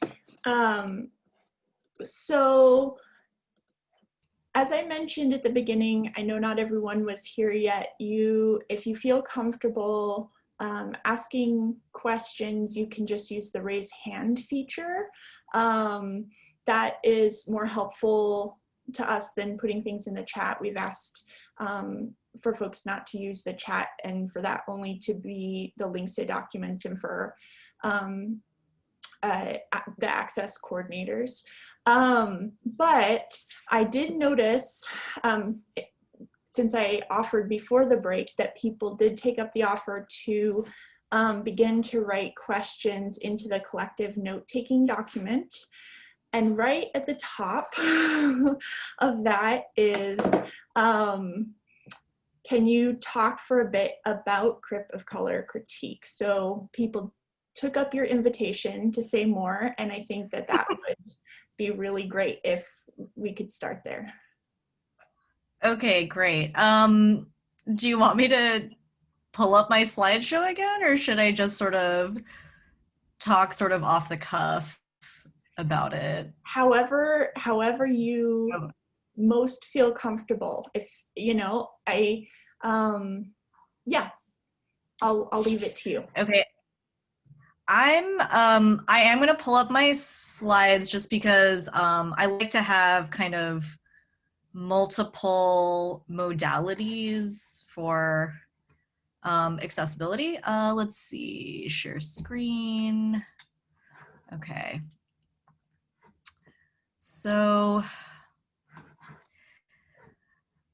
Crip of Color critique is a framework I'm developing that draws a lot from principles of disability justice. So I want to cite Bay Area performance group Sins Invalid, Patricia Byrne, for developing a comprehensive framework. I really recommend Patricia Byrne's Disability Justice, a Working Draft as a kind of introduction, and also the 10 Principles of Disability Justice. So I'm kind of taking the lead of Patty Byrne, and that a Crip of Color critique, like disability justice, argues that we can only understand ableism by understanding its relationship to other systems of domination, right? So heteropatriarchy, white supremacy, colonialism, and capitalism, right? We can't see ableism as this kind of single issue analysis. It's also about identifying possible axes of solidarity across lineages of liberatory thought. So I'm kind of using dependency, right, as this unexpected axis of political affinity or solidarity that could link anti-racist, anti-capitalist, and feminist disability politics, which I think is all the more necessary in this particular political moment. I really do think that disability studies gives us the tools that we need to think through disability and illness as sites of political struggle, right? So this framework envisions an explicitly intersectional disability politics attuned to state regimes of power, right? So it's really attuned to state violence and the state itself as a mechanism of disablement, right? It's also attuned to the kind of ableist rhetorics of state narratives that enable this kind of extreme disparity in resource distribution, right? So it's attuned to the ways in which state-sanctioned and extra-legal systems of domination interlock to circumscribe, police, and exploit racialized, disabled, and low-income lives.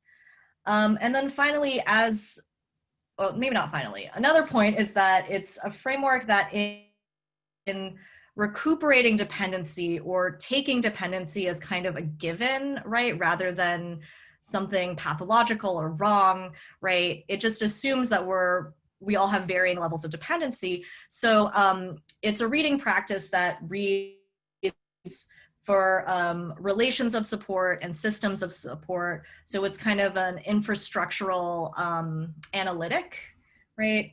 And then finally, it foregrounds strategies and responses of writers, activists, and intellectuals in the face of racialized regimes of disablement. So I see it as overall a kind of disability framework that is trying to bring together anti-racist, anti-capitalist, and feminist disability politics through the kind of axis of dependency and state violence and state reform. So that is what I would say just as an overview. Yeah, are there follow-up questions to that, or do we want to go in a different direction?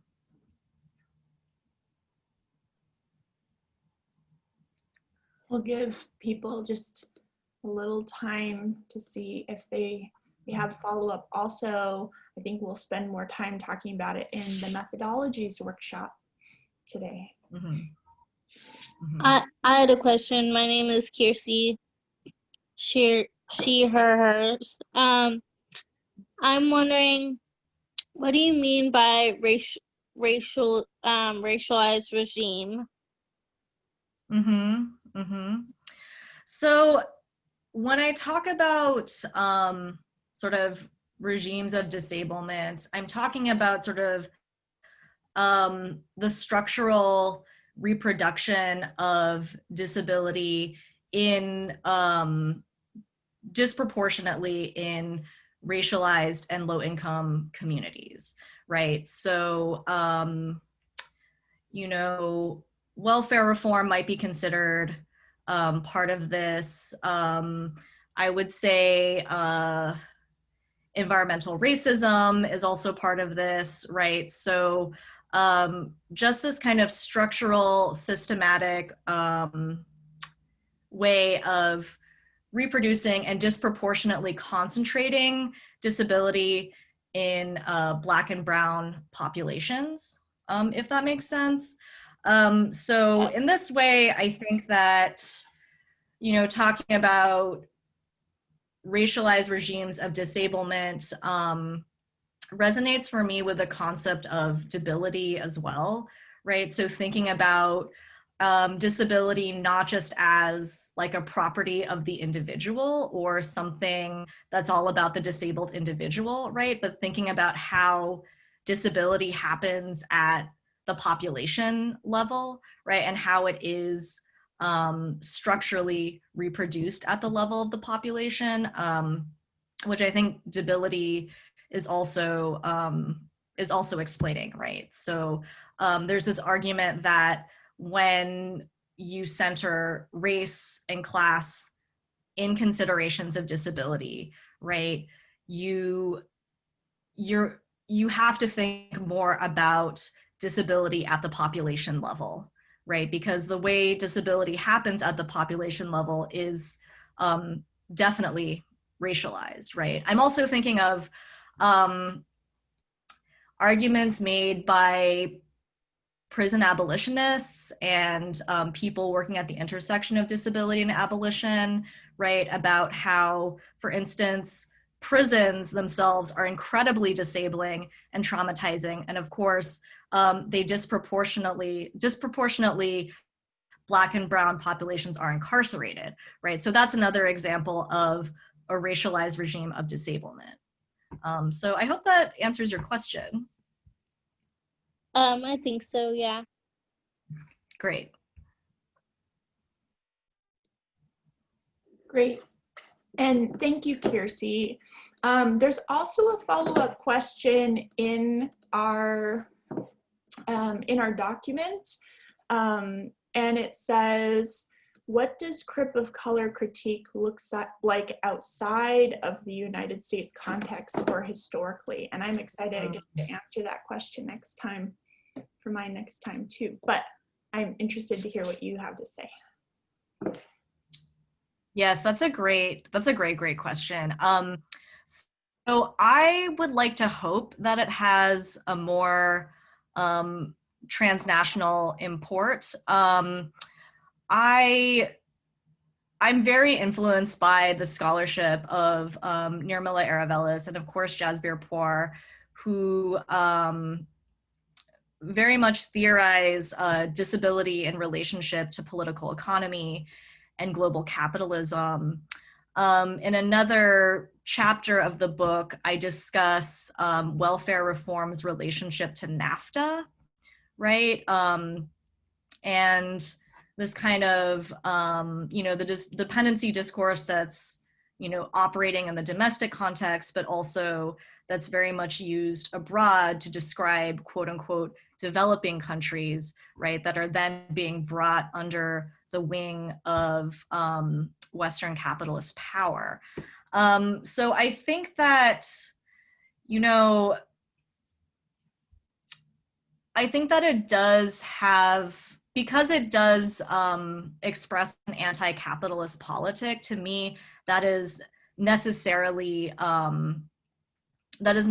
global in its reach, right? I mean, I would love to see, more scholarship thinking about the intersection of disability, political economy, and global capitalism. And actually, Erin, do you want to speak a little bit to how you see that operating, how you see the potential sort of non-US or global import of this kind of framework?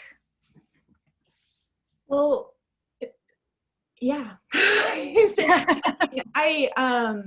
My work is in Haiti and really thinking about the long-term effects of European colonialism and US imperialism as forms of anti-Black violence that, in the same way that you've described that those things grounded in white supremacy, right, are disabling, thinking about that as, creating openings for solidarities through injury, through sort of the long-term effects of colonialism and and sort of people's lives under like the current sort of regime of racial capitalism in the world, not in the past, but also how the past informs the present and also right now.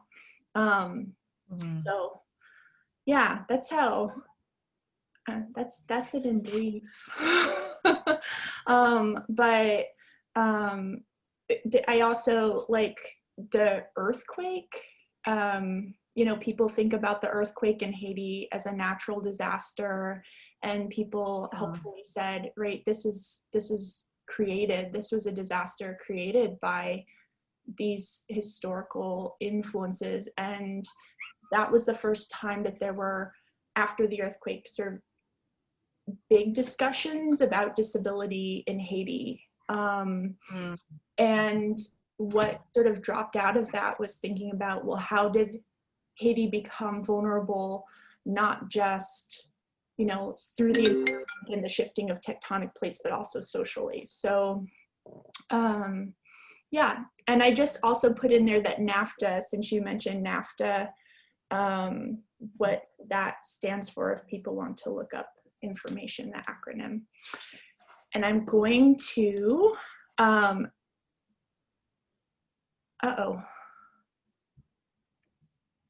let's see, there's another question, and I think that this one is Jigna's, but it cut off. Jigna, are you on? Do you want to voice it, or do you want me to?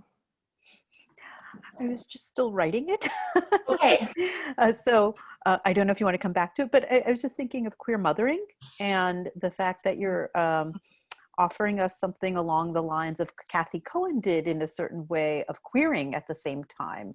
And that this potential of what queer mothering as a form of interdependency care labor, and also what that does for what kind of formation is queer mother, like where does, you know, what we might get from it and what are some of its limits. So is the question about queer mothering as like what does it mean? What does queer mothering mean, and what its limits are? Is that the question? Yes, because I think you are offering us queer mothering Yes. in ways, because you're refiguring mothering in a way as this potential site, but of a particular kind of non-heteronormative, non-repronormative motherhood. So it's not within heteropatriarchy and within state forms of that as well. So it is queer, like in the way that you started with Kathy Cohen. Right. Parallel, and that crip is right there. So I was just kind of thinking about the fact that how do you see that as this particular figure, and what mother also enables and doesn't in the potential here. Yeah, so I am hugely influenced by the work of Alexis Pauline Gumbs in theorizing queer mothering, also Kathy Cohen, of course.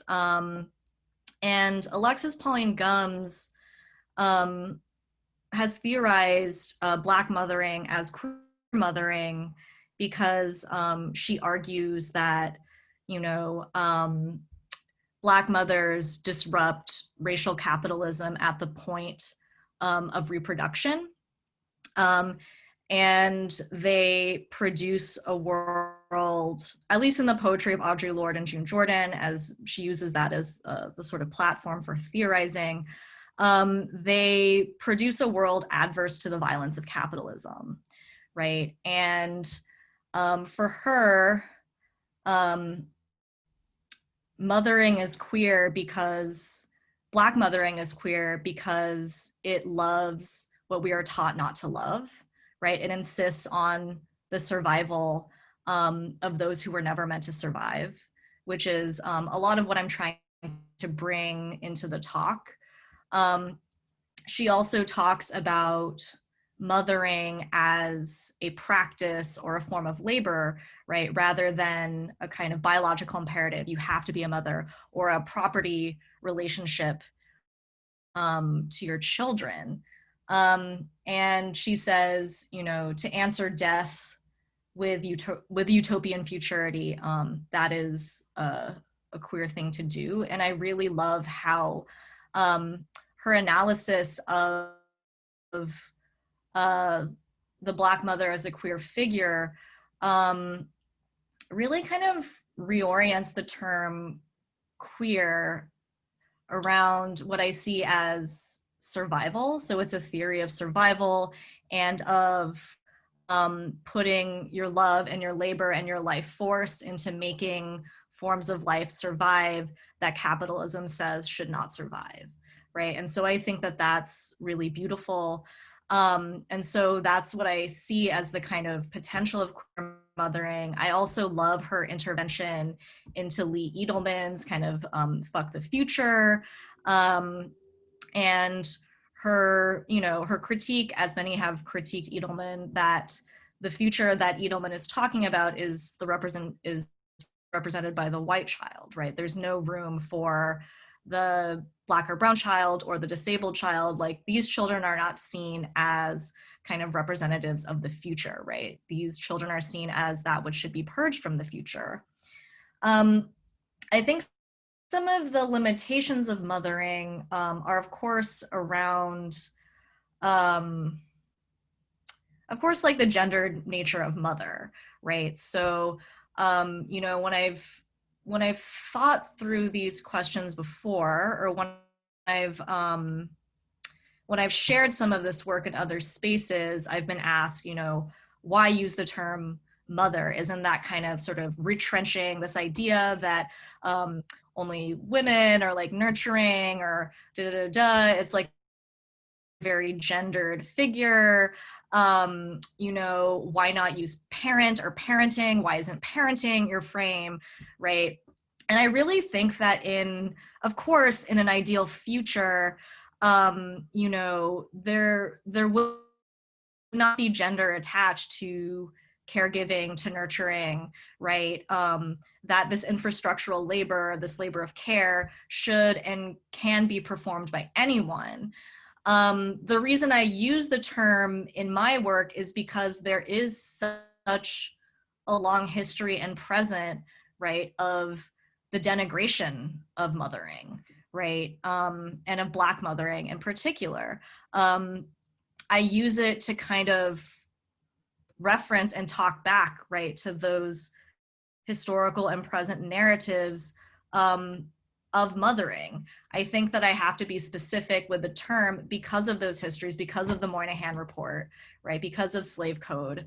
I really want to be specific with that because, you know, people have been punished and brutalized based on their status as mothers, right? So I do think that some of the limitations of mothering and of queer mothering is maybe this kind of, maybe, you know, unwanted kind of reinforcement of the gendered nature of caretaking. But I think that because we live in a world where mothering is still such a fraught terrain and such a fraught, and still so much is alive and dynamic around that term, right? Mothering, you know, discourses of mothering do have real intense material and economic impacts. So I think as long as we live in a world where mothering is still denigrated, which I think it is, I still want to use that term. But I would also love to move into a world where, you know, we could describe caretaking and nurturing in other ways. Like there would be other figures that would convey that kind of caretaking labor to the degree that the figure of mother does.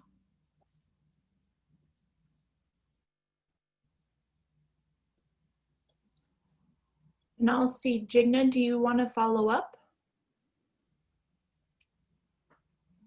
No, I think that was terrific and appreciate it. I love the mamas.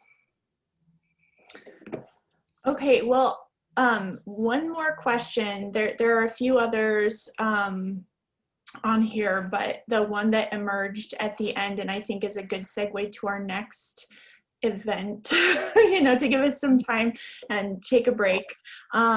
It says at first, this is not a very important question, but I would like to know the name of the cat. And other people said, oh my God, me too. This is a very important question. Absolutely necessary, and glad we're not the only ones who want to know. So my cat, okay, so I have two cats. I am a gender studies stereotype. So I have two cats. The one you saw loving on me and walking across the screen, his name is Percy. The other one who is less, you know, she doesn't invade my workspace as much, but she's nonetheless still loving and present. Her name is Edie. They're my coworkers, my favorite coworkers, and you know, my quarantine soulmates. So thank you for that question. It's so good. I did send a private note earlier just to say I love your cat. I'm just so good. So at this point, we're gonna conclude this event. Some folks are starting to join us for the methodologies workshop. And as I said earlier, even if you weren't able to do the readings or you didn't know that that part was happening, you're all welcome to stay. So we will take a break and then get started. Hello? Hello? Yes, I'm sorry to interrupt, but is there the possibility of saying something regarding the question of what happens in the rest of the world regarding what was discussed here? Is there a little bit of time for that? I'm Eduardo Jolie from Argentina. Hi, Eduardo. We are going to have the methodologies workshop after this. So we are into that workshop time right now. If you want to stay, so it's the same link. So if you would like to stay for that, we can actually discuss some of that there, because we'll be talking about disability studies methodology, and I think talking about it in a global context would be Okay. a big thing. Okay. Okay. Sorry. Thank you. No worries. Thank you.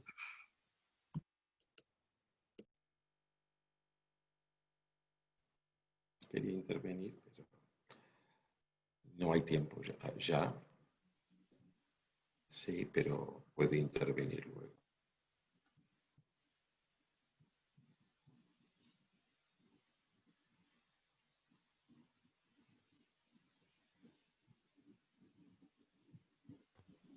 Hola, Eduardo. Buenavidos. Okay.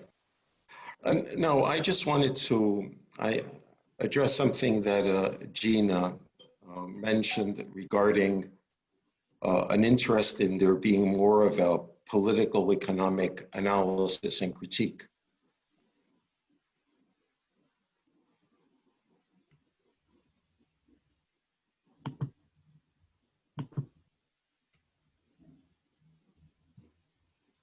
Eduardo, you're muted.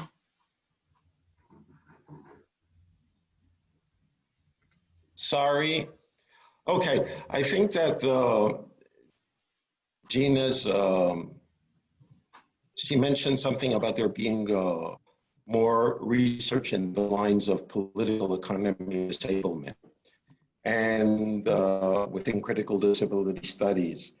And related to what you talked about, we're living a context of worldwide depression, economic depression, enhanced by the COVID-19 pandemic. And it's my understanding that this has enormous implications for the disabled community, of which I am a part, and for the and for mothering, especially. And I've done most of my research. I'm a sociologist, has been in the field of political economy and its implications on the workforce. And I start from a definition of disablement as chronic unemployment, as the characteristic that would define most persons who have a disability, regardless of whatever quote unquote medical condition they might have.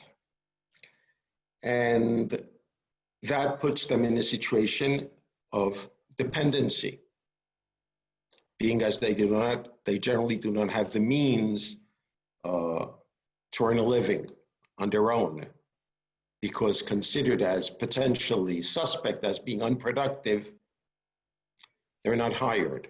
Unproductive meaning non-exploitable as labor force. And what's interesting is that, in a sense, in a worldwide depression and in the ongoing economic crisis that we've seen in the early 2000s, 2008, and now, wider sections of the population are being unemployed. And I associate, and in a sense, one could even stretch, say they are being disabled as unemployed. And being impoverished, they are being disabled. And so there is a production of disability that is taking place now worldwide that has not been seen except in particular situations of world war, like World War I and World War II, maybe the Korean and the Vietnam War regarding the US. And the effects that this is having in terms of state intervention, or mostly non-intervention, are extremely severe, especially in South America, which is where I am and what I mostly research. And the effects on social reproduction are extremely grave because the pandemic runs rampant in the most impoverished sectors, which reinforces the notion of the disabled population as so marginal, so unnecessary at the productive and at the consumption level that no safety net is present for them. And that is especially true of mothers with disabled children and of mothers who themselves are in a situation of disability. I just wanted to contribute this perspective to the conversation. Yeah, thank you so much. Thank you. What's a really necessary perspective. Thank you for bringing it into this. You're welcome.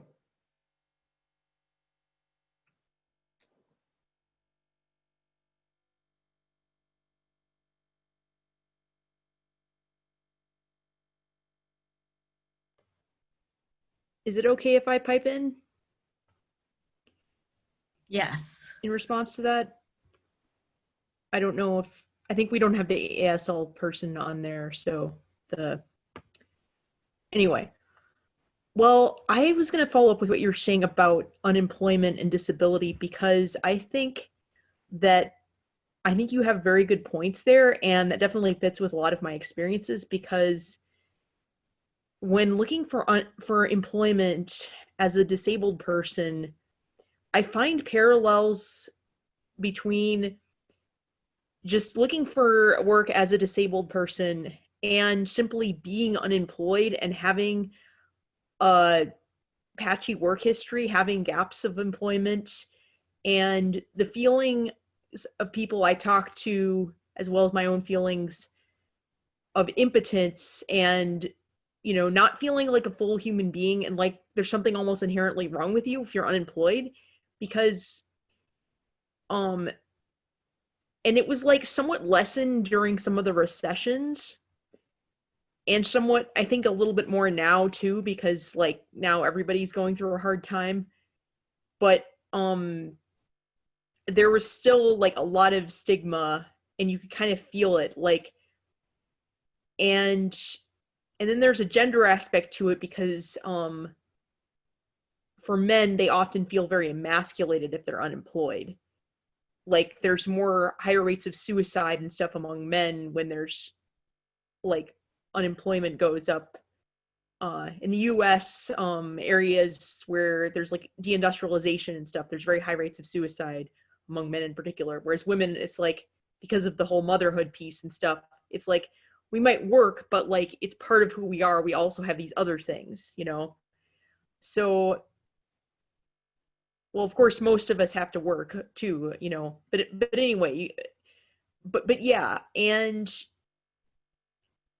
employers do start to look at you like there's something wrong with you if you haven't been consistently employed, or if even you've worked at lower level jobs relative to your education. Like I have a college education, but my last job was a hotel maid.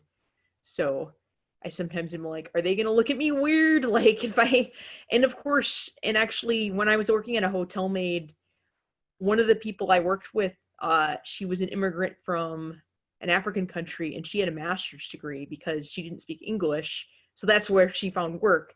And so it's like, so not speaking English sometimes is like kind of lumped in with disability too. Like, it's like, oh, this person isn't smart because they don't speak English. I'm like, I know plenty of not very smart people that speak English, but that's Sorry, that sounds a little bit ableist, but you get my point, you know.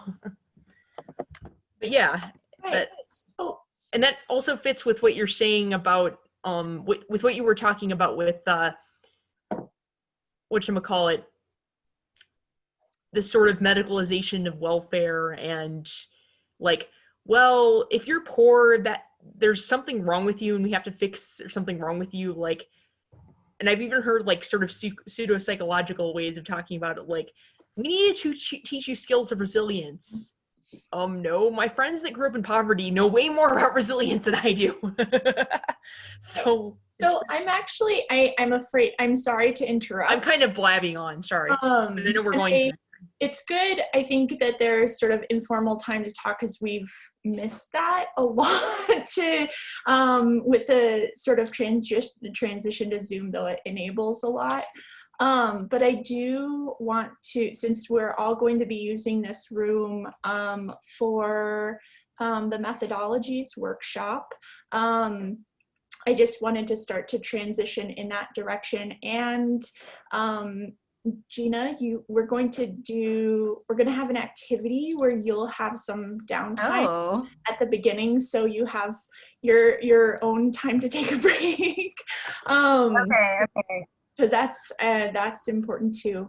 So I think most people have been here for most of the time, but I do want to say again, for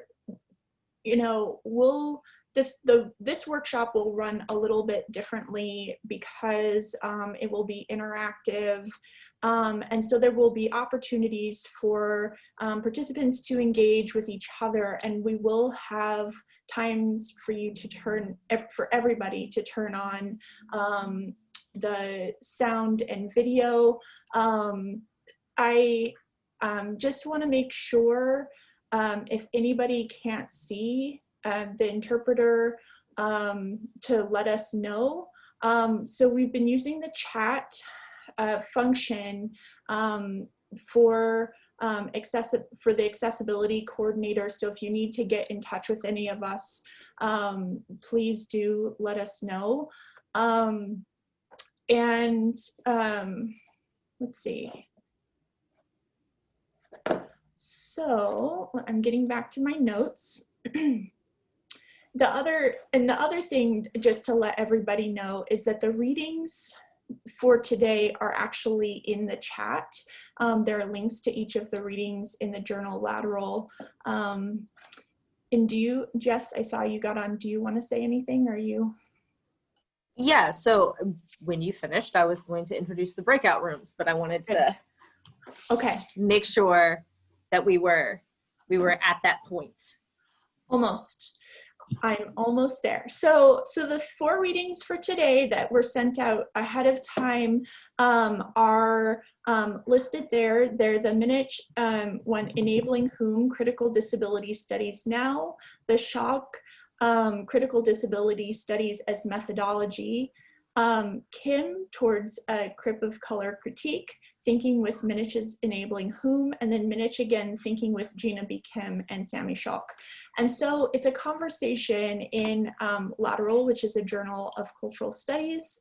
For this methodologies workshop, our focus is going to be on methodologies in critical disability studies.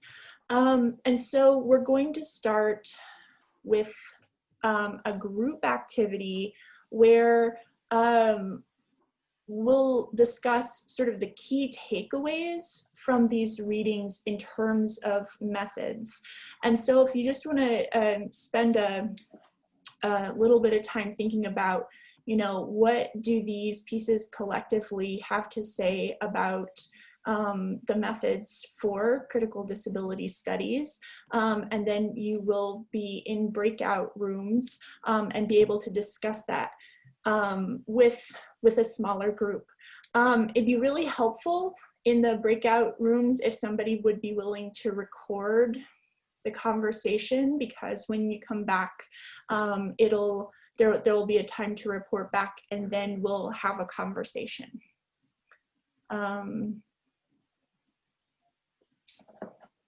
Okay. This is Jay. One more really important access note. If you are needing to use the captioning or the ASL interpreters and didn't formally request that in our RSVP process, please message either the CDSC or me in the chat so that we can make sure that you're in the breakout group with those access supports. That's what I came to say. And so we're good.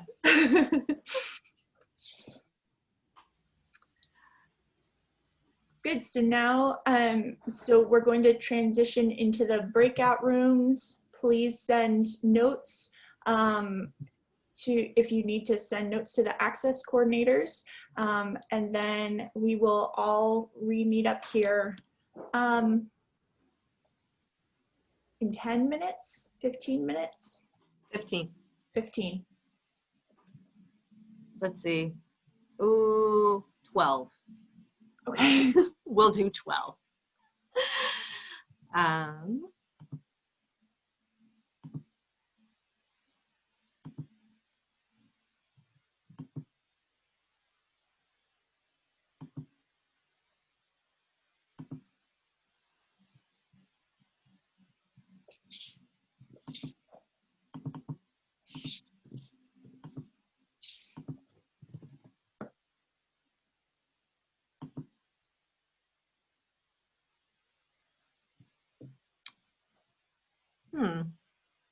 Just a second, y'all.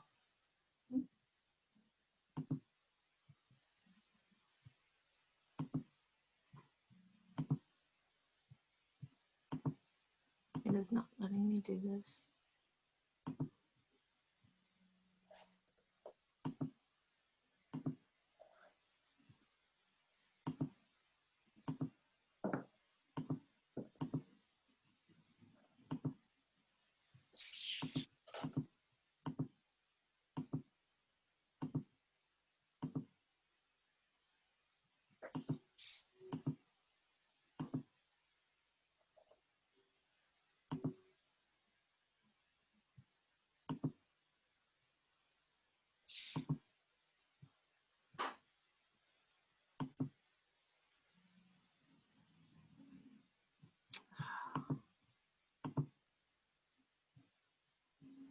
Okay, I'm having to close the breakout room and start the process over again because it only created one room. I don't know why.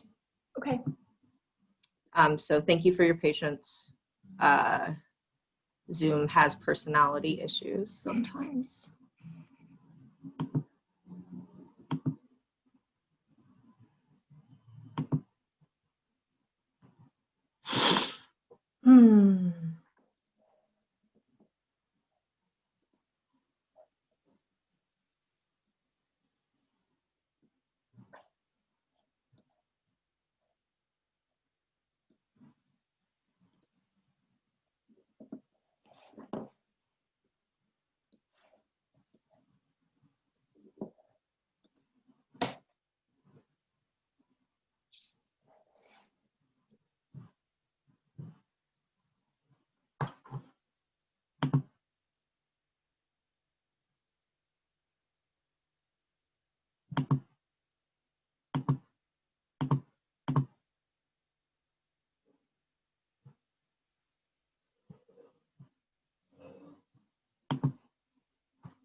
Okay, I think it happened. Hooray! So no one requested captioning or ASL interpretation in the breakout rooms, so we're good. Is that right, Jay? Nothing came to you?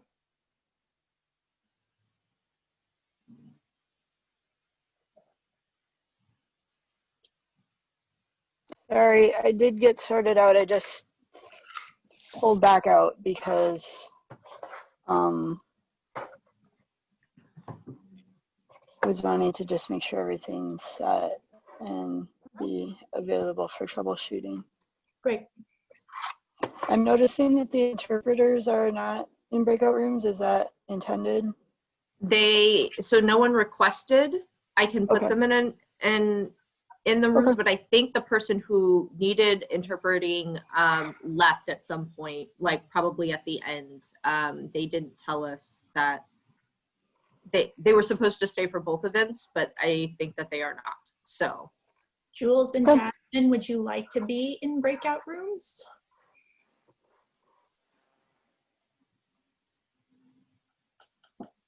or you can just take a break. Right. That's also on the table. Yeah, just because we don't actually participate. Yeah. And if we're not interpreting for anyone, air guitar is, Yeah. anyway.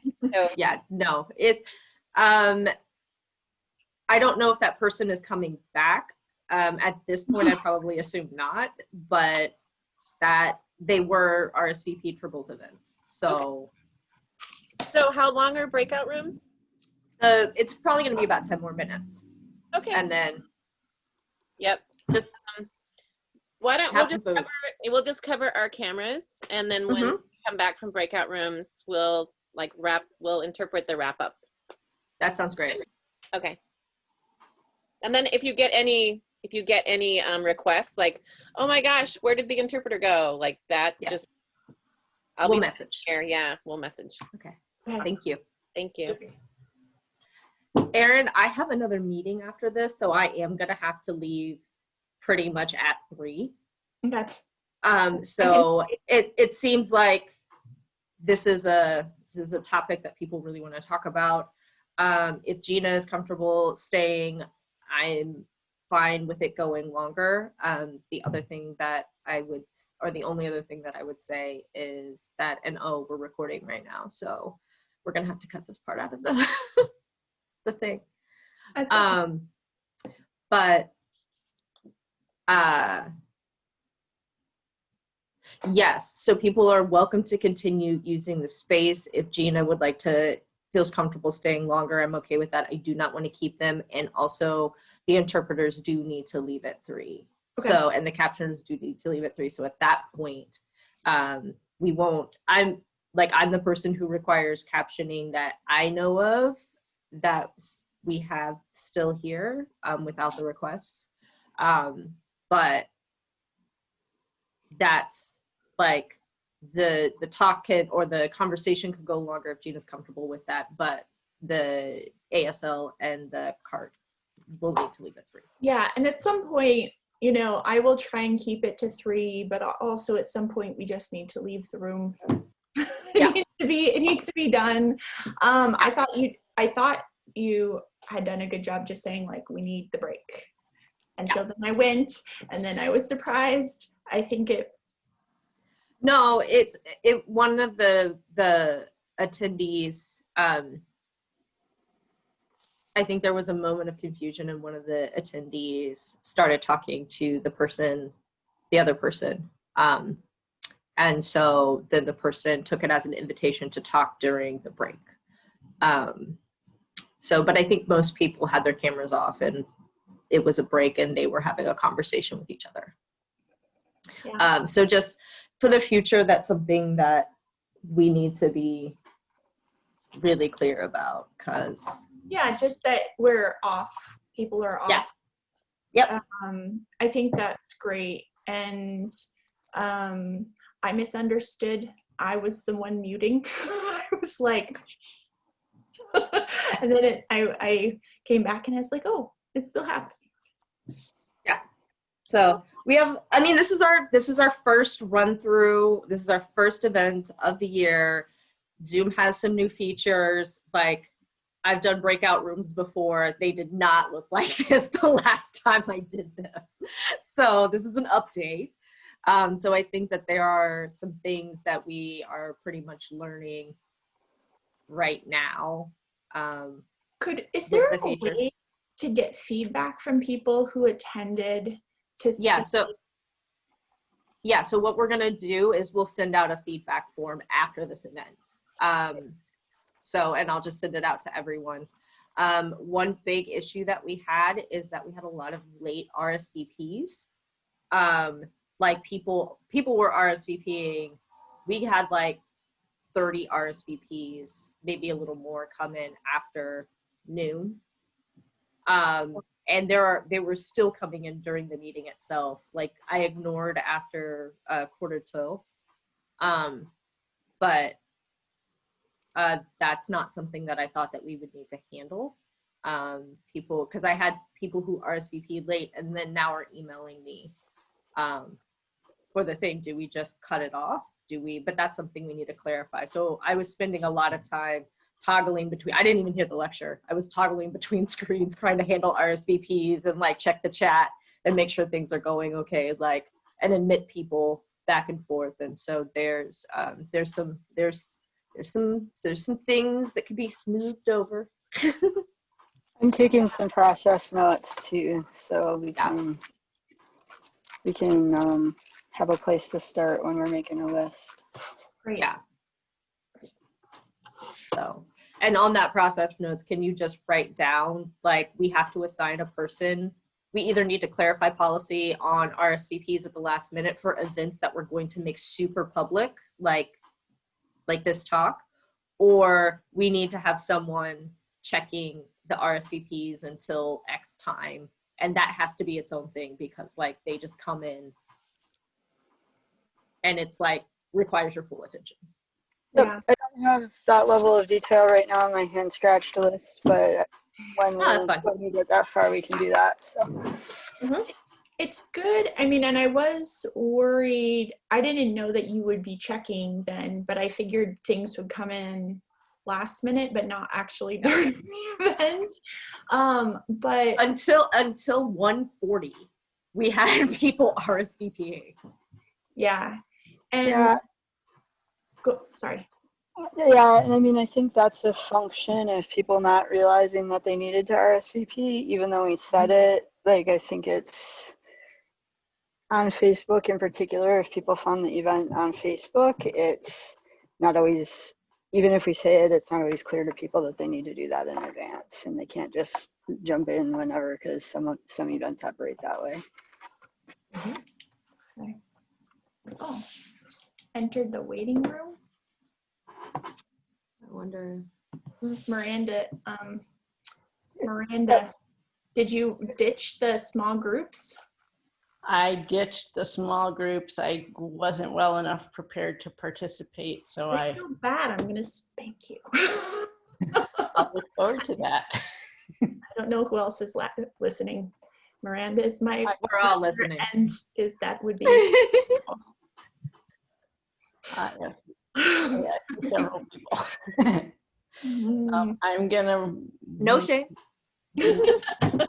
Absolutely no shame. Before we get in too much trouble. I am always happy to hear that people have happy partnerships in whatever ways work for them. I am the queen of TMI, so let me just go ahead and tell you. Right. Oh. Great. So should we invite everybody back? So we gave them 2 more minutes for the 12-minute breakout. So that's where we are literally exactly at 2 minutes. So we'll give them the full time and then they can come back and we can have a discussion. And I can say that we learned a lot today. So I think we need to figure out, the Zoom timing is a little bit different doing the methodologies workshop back to back. And I think for the future one, we just might need to move it. Like we need to have a bigger cushion of just crypt time. Yeah. And then maybe move it back to 2:15 and then do the workshop from 2:15, maybe even until 3:30, Okay. just to give space for that. Okay. Thanks for So. being part of this initial one with us, Gina. We're figuring it out. I'm so honored. I love Minnesota. I was actually like, I really wish I could physically be there because I really love the Twin Cities too.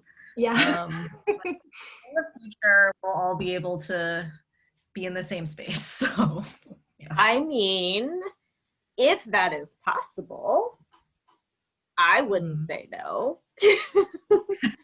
So, yeah, this was fantastic.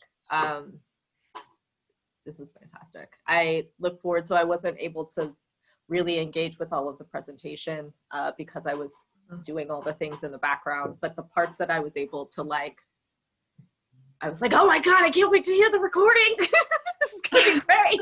I'm so excited. So I was nervous. So yeah, thank you. You did a great job. At all. I was also very nervous. I don't like facilitating, but you were great, and your voice is I find it very soothing in that way where I was like, I really want you to keep reading to me. I really like it. Maybe I'll get into audiobooks. Like a little side gig. Sally, did you just come back from a room? Breakout rooms are closing. Great.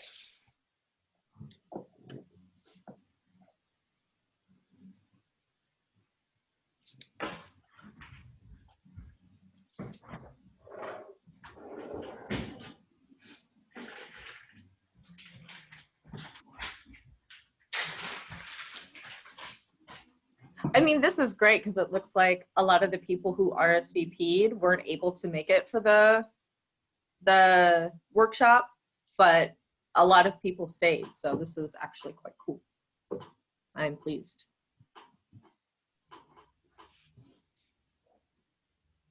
Oh.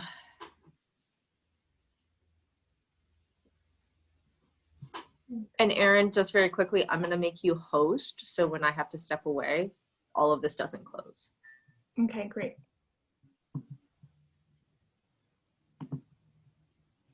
Hey, Erin. Mm-hmm. There was a question in my group right before we got brought to the big group. Somebody who just found us online and was asking if this was for a school or what it was about, and they didn't know and they just jumped on because it looked cool. So I'm wondering if before we leave, if you could just give a little summary of who we are and what we do real quick and tell folks that they, we welcome everybody. I mean, I guess I'm saying it now, so maybe you're hearing me, but just do a little invite thing again. Sure. Do you want to do it? I mean, I guess I just kind of did, didn't I? Sure. I don't know if there are other things in this moment, but I'm happy to whenever the time is right. Why don't we move to Gina's portion of this, in which she'll talk about the methodologies that she and that conversation was exploring with regards to critical disability studies and where it is now, because those pieces were really pivotal to clarifying that conversation. So we'll talk about that first, talk about things as a group, and then we'll end with this is who we are, and this is how you can do what we do with us, which we would love to have you. Is everyone back? Yeah. Okay. Great. This is actually a really nice small group. So thank you everyone for staying, and hopefully you had some good conversations. We did have the idea that it might be helpful for Jina to talk about these pieces before having everybody report back and say, what are the things you wanted to share with the group when you offered these pieces. So maybe we'll start that, and then since we've all had the discussion, as we move through it, it can be more conversational, and people can say, in our group we discussed, these sorts of takeaways as part of the discussion instead of having it be so formal. Does that sound okay, Jina? Yes, yes. Okay. So should I just get started as to why I shared the pieces and kind of like what I was hoping people would take away from them? Yeah. When I was asked to do the methods conversation, I was asked, what are some readings that, you think would be relevant to this conversation? And I was like, I feel like this conversation in lateral is very relevant because it's all about disability as methodology and what that means. And so, I think Minnick's piece it's central to my own thinking, and it's central to how I developed the Crip of Color framework, in that I think that, from what I can tell, disability studies seems to be moving away from this kind of more liberal politics of like visibility, identity, rights, and recognition. And it's more interested in, I think it's starting to address questions of state violence and biopolitics and political economy. And one of the reasons I think it's important to move, like I say, from disability as noun, which is an identity that someone can claim, right, to disability as verb, which is more of like a reading practice, a method for making knowledge, is that I think that if we stay in the realm of disability identity, which I do think is important, actually, I identify as a disabled person, and I do think it is an important label, but I feel like that really limits what we think of as disability, right? So disability only is able to be legible in certain ways. Minnick and I both discussed how certain illnesses like HIV, asthma, lead poisoning, things of that nature are never kind of taken up in the disability studies field, and there are reasons for that, right? So to think about, to define disability studies in terms of its method of analysis rather than its objects of analysis, I think is a way of like sort of broadening our horizons as to what disability is and can be, right? And disability as a valid and powerful site of producing knowledge, right? And which I think, as I mentioned earlier, I feel like is even more important in this moment when we're navigating a pandemic, right? And so some of the main takeaways I wanted to impart are the kind of shifting of disability from noun to verb, right? Also theorizing disability as a relationship to systems of power rather than this kind of legible identity to which one can lay claim. And I'm taking a page out of Kathy Cohen's book with that. I'm also really invested in coalitional politics, right? So disability methodology as envisioning other kinds of political coalitions, right, than the ones that we have along these kind of calcified categories of, single issue, race, class, gender, et cetera, but disability as a method to create new political and social coalitions. I'm also really, really invested in disability pedagogy. So that is, that's part of what's also I'm trying to get across in that essay, in that we also have to think of disability as a teaching methodology that's not just about bringing in disability studies texts into the classroom, though it is partially about that, but also allowing disability as a method of analysis to fundamentally question the institution, you know, institutions of higher education and the classroom, right? So it's not just about teaching the material, it's about allowing disability to be a method of critique and a lens through which we can examine the academic institution, which is inherently deeply ableist, right? So those are some of the main takeaways I had, or that I wanted to impart, but I feel like I'm taking up a lot of time, so I want to kind of pass the baton. And I'll start in response, but then really it would be great if you're in the room. Again, I'm Erin, and I'm one of the co-organizers of the Research Colloquium and part of the Critical Disability Studies Collective at University of Minnesota.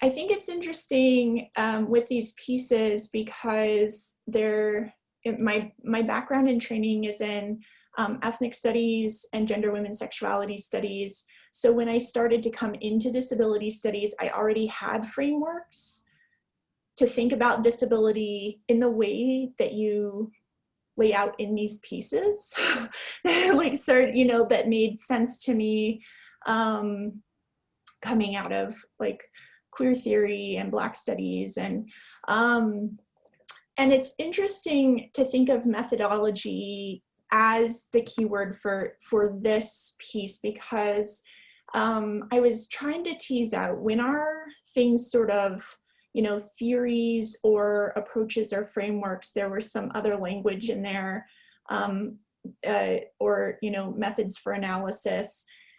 And then the sort of methods piece, which your work, both the presentation today and your other work, feels very interdisciplinary to me, and at the same time very tied to certain kinds of methods in English. And you often say reading and reading practices. And so I was, mine's gonna be about ethnography, so I was thinking, how do you think about those things together, like sort of traditional disciplinary methods and critical methods in critical disability studies, and sort of where are they compatible, or maybe where are they not compatible? Yeah. And I was trained as, so I have my PhD in English and women's studies. So I was trained both in literary methods, but also in gender studies methods. And you can, I think my literary training is really evident in this writing, which may limit to some degree its applicability to other fields, though I hope it doesn't. I mean, for me, like, literary analysis is one of my methods. It's one of the ways that I just know how to think, and I really think it's an important way of exploring the role of the radical imagination in political and social movements. Like, I'm very invested in thinking about the radical imagination and other ways of envisioning the world. I'm really, I was really inspired by the opening of Octavia's Brood, where Walida Marisha says all organizing is science fiction, because we're trying to imagine a world without prisons and policing and state violence, right? And that work requires radical imagination. That being said, I honestly have no investments in the study or discipline of literature. Like, I don't think of those as the people I'm trying to talk to. Those are not really the conversations I'm invested in. The conversations I'm invested in are those happening in gender and sexuality studies, in ethnic studies, in American studies, in the interdisciplines, right? So, you know, even as I write about doing this, you know, interdisciplinary method of disability studies, it's still apparent that my training was in literary analysis, right? So, you know, I find that even being in an interdiscipline, people still kind of want to know what your like disciplinary method is, you know, or at least that's been my experience, that even if you identify as, you know, a gender studies scholar, you know, they want to know what your traditional disciplinary method is. So I think that that is kind of a tension that I think that happens in the interdisciplines, right? That people still, some people still want you to have this kind of like legible, traditional method, right? But I mean, I think disability studies is an incredibly powerful methodology and way of producing knowledge. And I think that, you know, disabled people are often not seen as producers of knowledge, or they're not seen as people with brilliance and skills and wisdom, right? So I'm really influenced by Leah Lakshmi Paipshna Samarasinghe, and when she says disabled people aren't supposed to dream. And so I think even thinking of disability as methodology is a kind of, I think it's a powerful challenge to this idea that disabled people are not producers of knowledge, right? That disability knowledge, this idea that disability knowledge doesn't exist, or what would it be, you know? So that's what I think that's what I have to say about that piece. Yeah. Mm-hmm.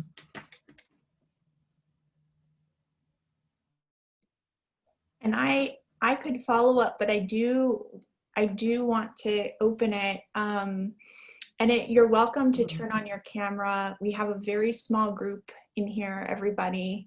If anybody would like to say something and jump into the conversation.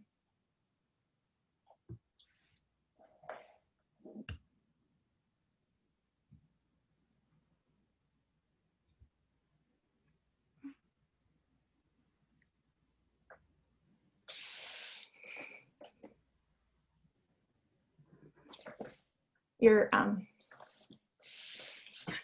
Yes, I'm muted. I was just thinking like 17 different things at once. I think that I think I'm back on the disability methods piece, and the thinking through the ways that connecting the importance of thinking about how thinking about disability as a method helps us think through the ways that disability is connected to systems is so important, and why that is such a big thing, and the ways that disability studies has traditionally not looked at different types or different pieces or different experiences that are disabling, or to look at things as a verb instead of a noun can help us get a much more richer sort of archive, I guess, for lack of a better word. And I think that one of the reasons that is so important to me is because of the move, or the ways that you were talking about political economy, or just sort of the ways that we can think about better understandings of all of the different ways in which this is my time when my brain gets tired, but the ways in which folk, not just that we come to experience disability, but the ways in which different populations differentially become disabled, right? So that's where it becomes most important to me, that shift into like what's like the critical point of disability studies. So I think I just said things you said in a not as great way, but I got really excited when you were saying them. Yay, thank you, Angela. Oh, I just wanted to say that I recommended your article on trauma to one of my students, and she was very excited about it. So, Oh, yes. thank you. Someday I'm gonna write something else. You know, that piece is so good. I'm just like, you know, it really does satisfy me, you know. Well, So. thank you. I mean, that's where the I am so glad when you were talking about Push, because that book has sat with me for so many years because of the way that trauma and disability and race and I mean, all the things interact in that book. And I think it's just such a pivotal text, right? And I love that you are working on it, because then I can read your work on it and think about my work on it more, because it was one of those pieces that almost got into my dissertation and then didn't, and so it will probably get into some other thing I write in the future, because of the way that trauma and disability, all of these things interact in that text. It's such an important work that people haven't talked enough about, I think. Just haven't talked enough about.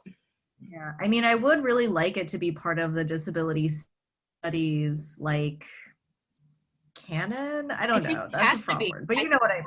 Right, but I think it has to be. Like, I think it has to be a text that we claim, that we just sort of anchor ourselves in because of how powerful it is. Yeah. Yeah. So I love that you talk about it. And I will one day write about it too. So we can do that together in concert. I had a comment. My name's Kiersey, and I just hopped on because I saw like the subject of your talk. I'm like not a student. I am like a community member, and I'm a disability activist in my city. And I just always thought of disability studies as like a way of reclaiming like all these medical doctors and like people have told us like what our life is supposed to be. And I think it's just like a way of reclaiming. And like that, I think the methodology like really helps and kind of helps separate things, and so we can like recognize the difference between systems and identity and how to better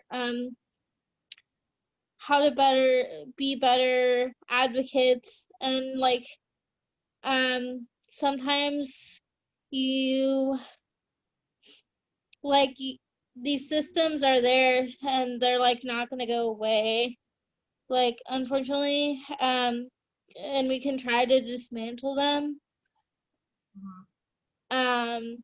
But yeah, I think like the methodologies like help us create like a better world and future, because I always learned in like social justice that you're building like a life for the people after you. And so that's, I don't know if I'm making any sense. Because I'm not like a student, and I just like hopped on and I was like, this sounds interesting. We're and very glad you hopped on. So and I'm a college student, but I'm not I don't know if I'm supposed to be here. But yeah. Yes. Thank you. Really.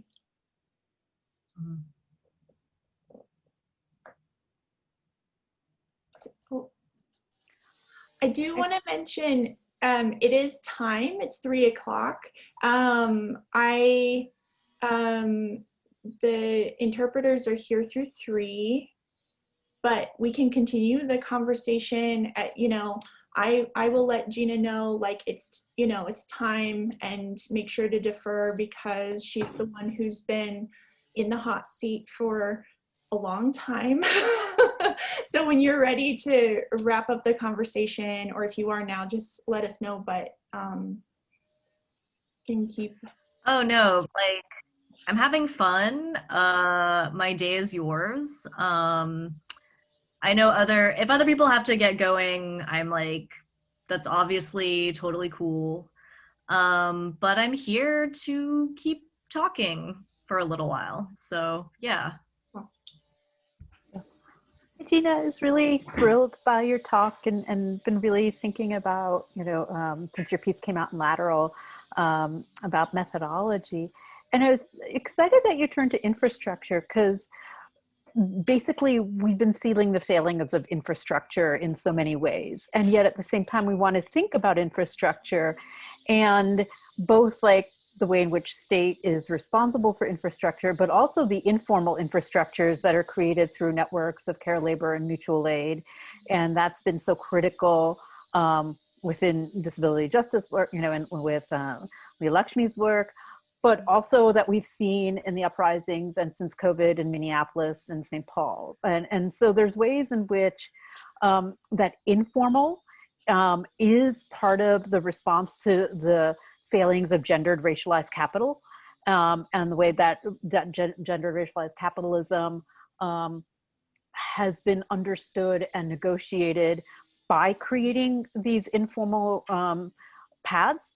But the eruption of it here in particular, I think the mutual aid, I don't think is going on everywhere around the country. And I don't think it's like in the past, recent past. And yet it seems to me that disability networks are precisely where some of this has been built for a long time and theorized from. And so I was just excited that you were really putting it out there in the frame of infrastructure, and just if you could, and how that fits into disability as a method, for me was really exciting. So I was making those connections across different forms of disability work that I saw you in conversation with, but also kind of shifting the work that's happening on infrastructure, which is really much focused on states and and kinds of, again, development narratives and so on. And so I'll be quiet. Oh, thank you so much for that. I've been a long time admirer of your work, so it means a lot that you're here. And yeah, I mean, I'm hoping in the book to talk more about like care webs and mutual aid and that relationship to infrastructure as a framework, even as I have my own kind of reservations around mutual aid and, informal responses to crises of care. I mean, I participate in community mutual aid here in Western Mass, and I was in a meeting and one of the organizers said, I realized that, we have everything we need to help each other. We are who we need. And I was like, yes, and we're broke. Like, we don't actually have that much money or resources. Like, where are the billionaires in this mutual aid project? Like, shouldn't we be forcibly seizing and redistributing their wealth? So, I totally am down with the kind of mutual aid sentiment that the state is not going to take care of us, so we have to take care of us. And I'm also like, but we need a few guillotines along the way. Yeah, right. Like, I'm not suggesting that we don't need some redistribution, right? So guillotines are part of our mutual aid plan. Yes. Trebuchets, that's my vision too. Right. So. Yeah. So I'm still trying to sort of like think through like the crisis of care, like what how Nancy Fraser theorizes it, and the question of what is to be done. I mean, I think that one way that the radical imagination helps here is fundamentally shifting our kind of existing ideologies and narratives around care, which I think care work does a really great job of that. I mean, I personally think it's maybe the most important disability studies text to have come out in recent years. That might sound hyperbolic, but I do think it is brilliant. I'll be your Vanna. So yes, thank you for I like a prop. Prop. Part of the presentation. So yeah, I mean, infrastructure has been a useful framework for me. And what I want to continue into the second project, which I think is going to be about like anti-work politics. So I also have to become a Marxist at some point. We'll see when that happens. Miranda could help with that. I don't know that she's actually on though, because she's also doing school with our kid. So yeah. I'm not sure if she's really there. Yeah.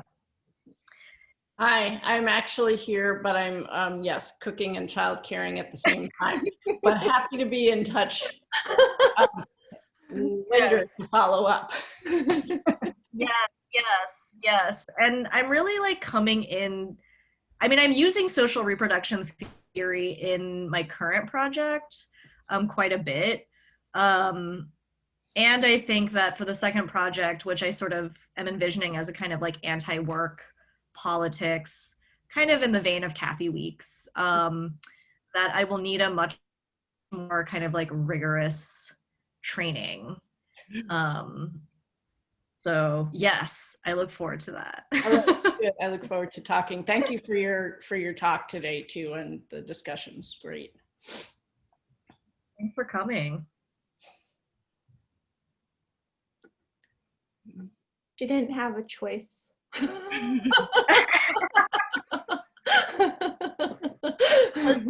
pleasure. I have to go run and do care labor and fill out my belated taxes. Yes. Unfortunately, it's medical care labor, but I want to thank you. And yeah, thank you. Thanks so much for coming. Thanks, Jina. Thank you. So, are we done? It's sounding like, I mean, I don't have to be done. I'm just like, we're leaving, you know, we could just chill and keep chatting. I'm done with that. Angela, I really miss you so much. Oh my gosh, I miss you. I love your blouse. You look so fancy. It's well done. Thank you. Very well I've done. like tried to become really good at being fancy from like the shoulders up. It's great. I am like the opposite of fancy. I am like t-shirts and sweatpants every day at work. Love it. We're here for it. I'm like, That's I'm how like, I wow, roll it's today. really, yeah. I was like, uh-oh, everyone else is dressed up. I should do that. I can't do it. I just cannot. I just can't do it. I'm at that. I haven't worn like an actual bra in like 7 months. Like it's like comfy bras all the way, and I just or like none at all, which is a huge deal for me, because like as a like not small chested person, I couldn't even find a comfy bra that would fit me for so long, and now I found them and I'm never going back. Like yeah. So it's like only like I'm waiting for like my like bosses to be like, okay, but you have to start actually looking like you're at work though. Like, I feel like your book background does a lot. Yeah, to like it's like I'm at work. Yeah. And the cardigan. The cardigan helps. Thanks. Yeah, I thought, this is from Dartmouth actually, so it's like Ivy League fancy. So yeah, I have that's part of the reason I was like, oh man, I'm not supposed to be here. Like with the book kit. You are always welcome. You can follow us on Facebook. You're always welcome to be here. Community folks Okay. are always welcome to come to our events. So Yeah, yep. I'm a disability activist from Portland. Yep. I do a lot around intersectionality, and I was like, this sounds cool, but I didn't know it was like a thing, like a thing, you know?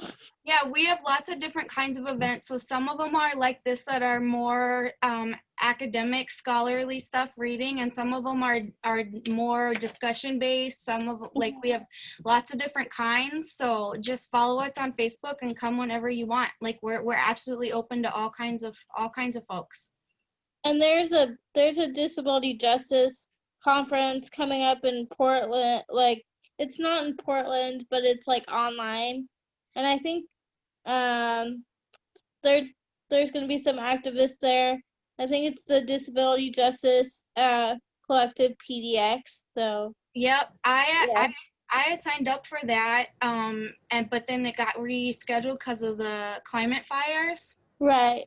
So I think it's going to be the 5th and 6th, and some of my friends are going to be presenting. So the 5th or 6th of November or November? No, this December. December. Okay. Oh, December. Okay. I hope that I'm gonna look into that, make sure I can go, because I had signed up for that because I really wanted to go. It looks really great. Yeah. So. Cool. Yeah. Anyway, thanks for having me. Yeah. Oh my gosh, thanks for coming. I'm sure I'll see, like, I'm kind of in the same circles, so I'm sure I'll see y'all around. Yes. I'm just not at the academia level yet. That's I okay. guess. That's okay. Yeah. We'll probably see you soon. And I sent the name in there so you can get it on Facebook in the chat. Well, I think that's how I found you. Like, probably. Yeah, awesome. Yeah. We'll hope we see you soon. All right. Yeah.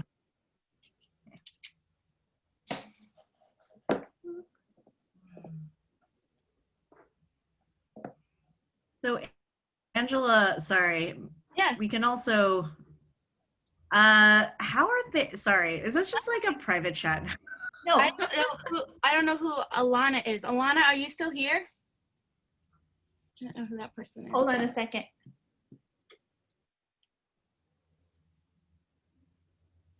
No, they're not.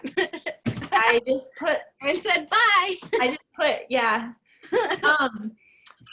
I'm gonna go do some things, but I'm gonna keep it open. Wait, Okay. are you? You can make one of us host. Can I tell you, Jay asked me to do that in the middle of the event, and I was like, I'll try and do it, and I don't know how to do it, and I didn't want to. I'm sorry. I'm so bad at technology. Did they ask you? How do I do it? How do you do what? Make one of you host. Go down to participants, the participant button. Yep. And then over on the side, you can say, it says make co-host, make host. And you can stop the recording too, because we've recorded. Shoot, yeah. Okay. I am stopping the recording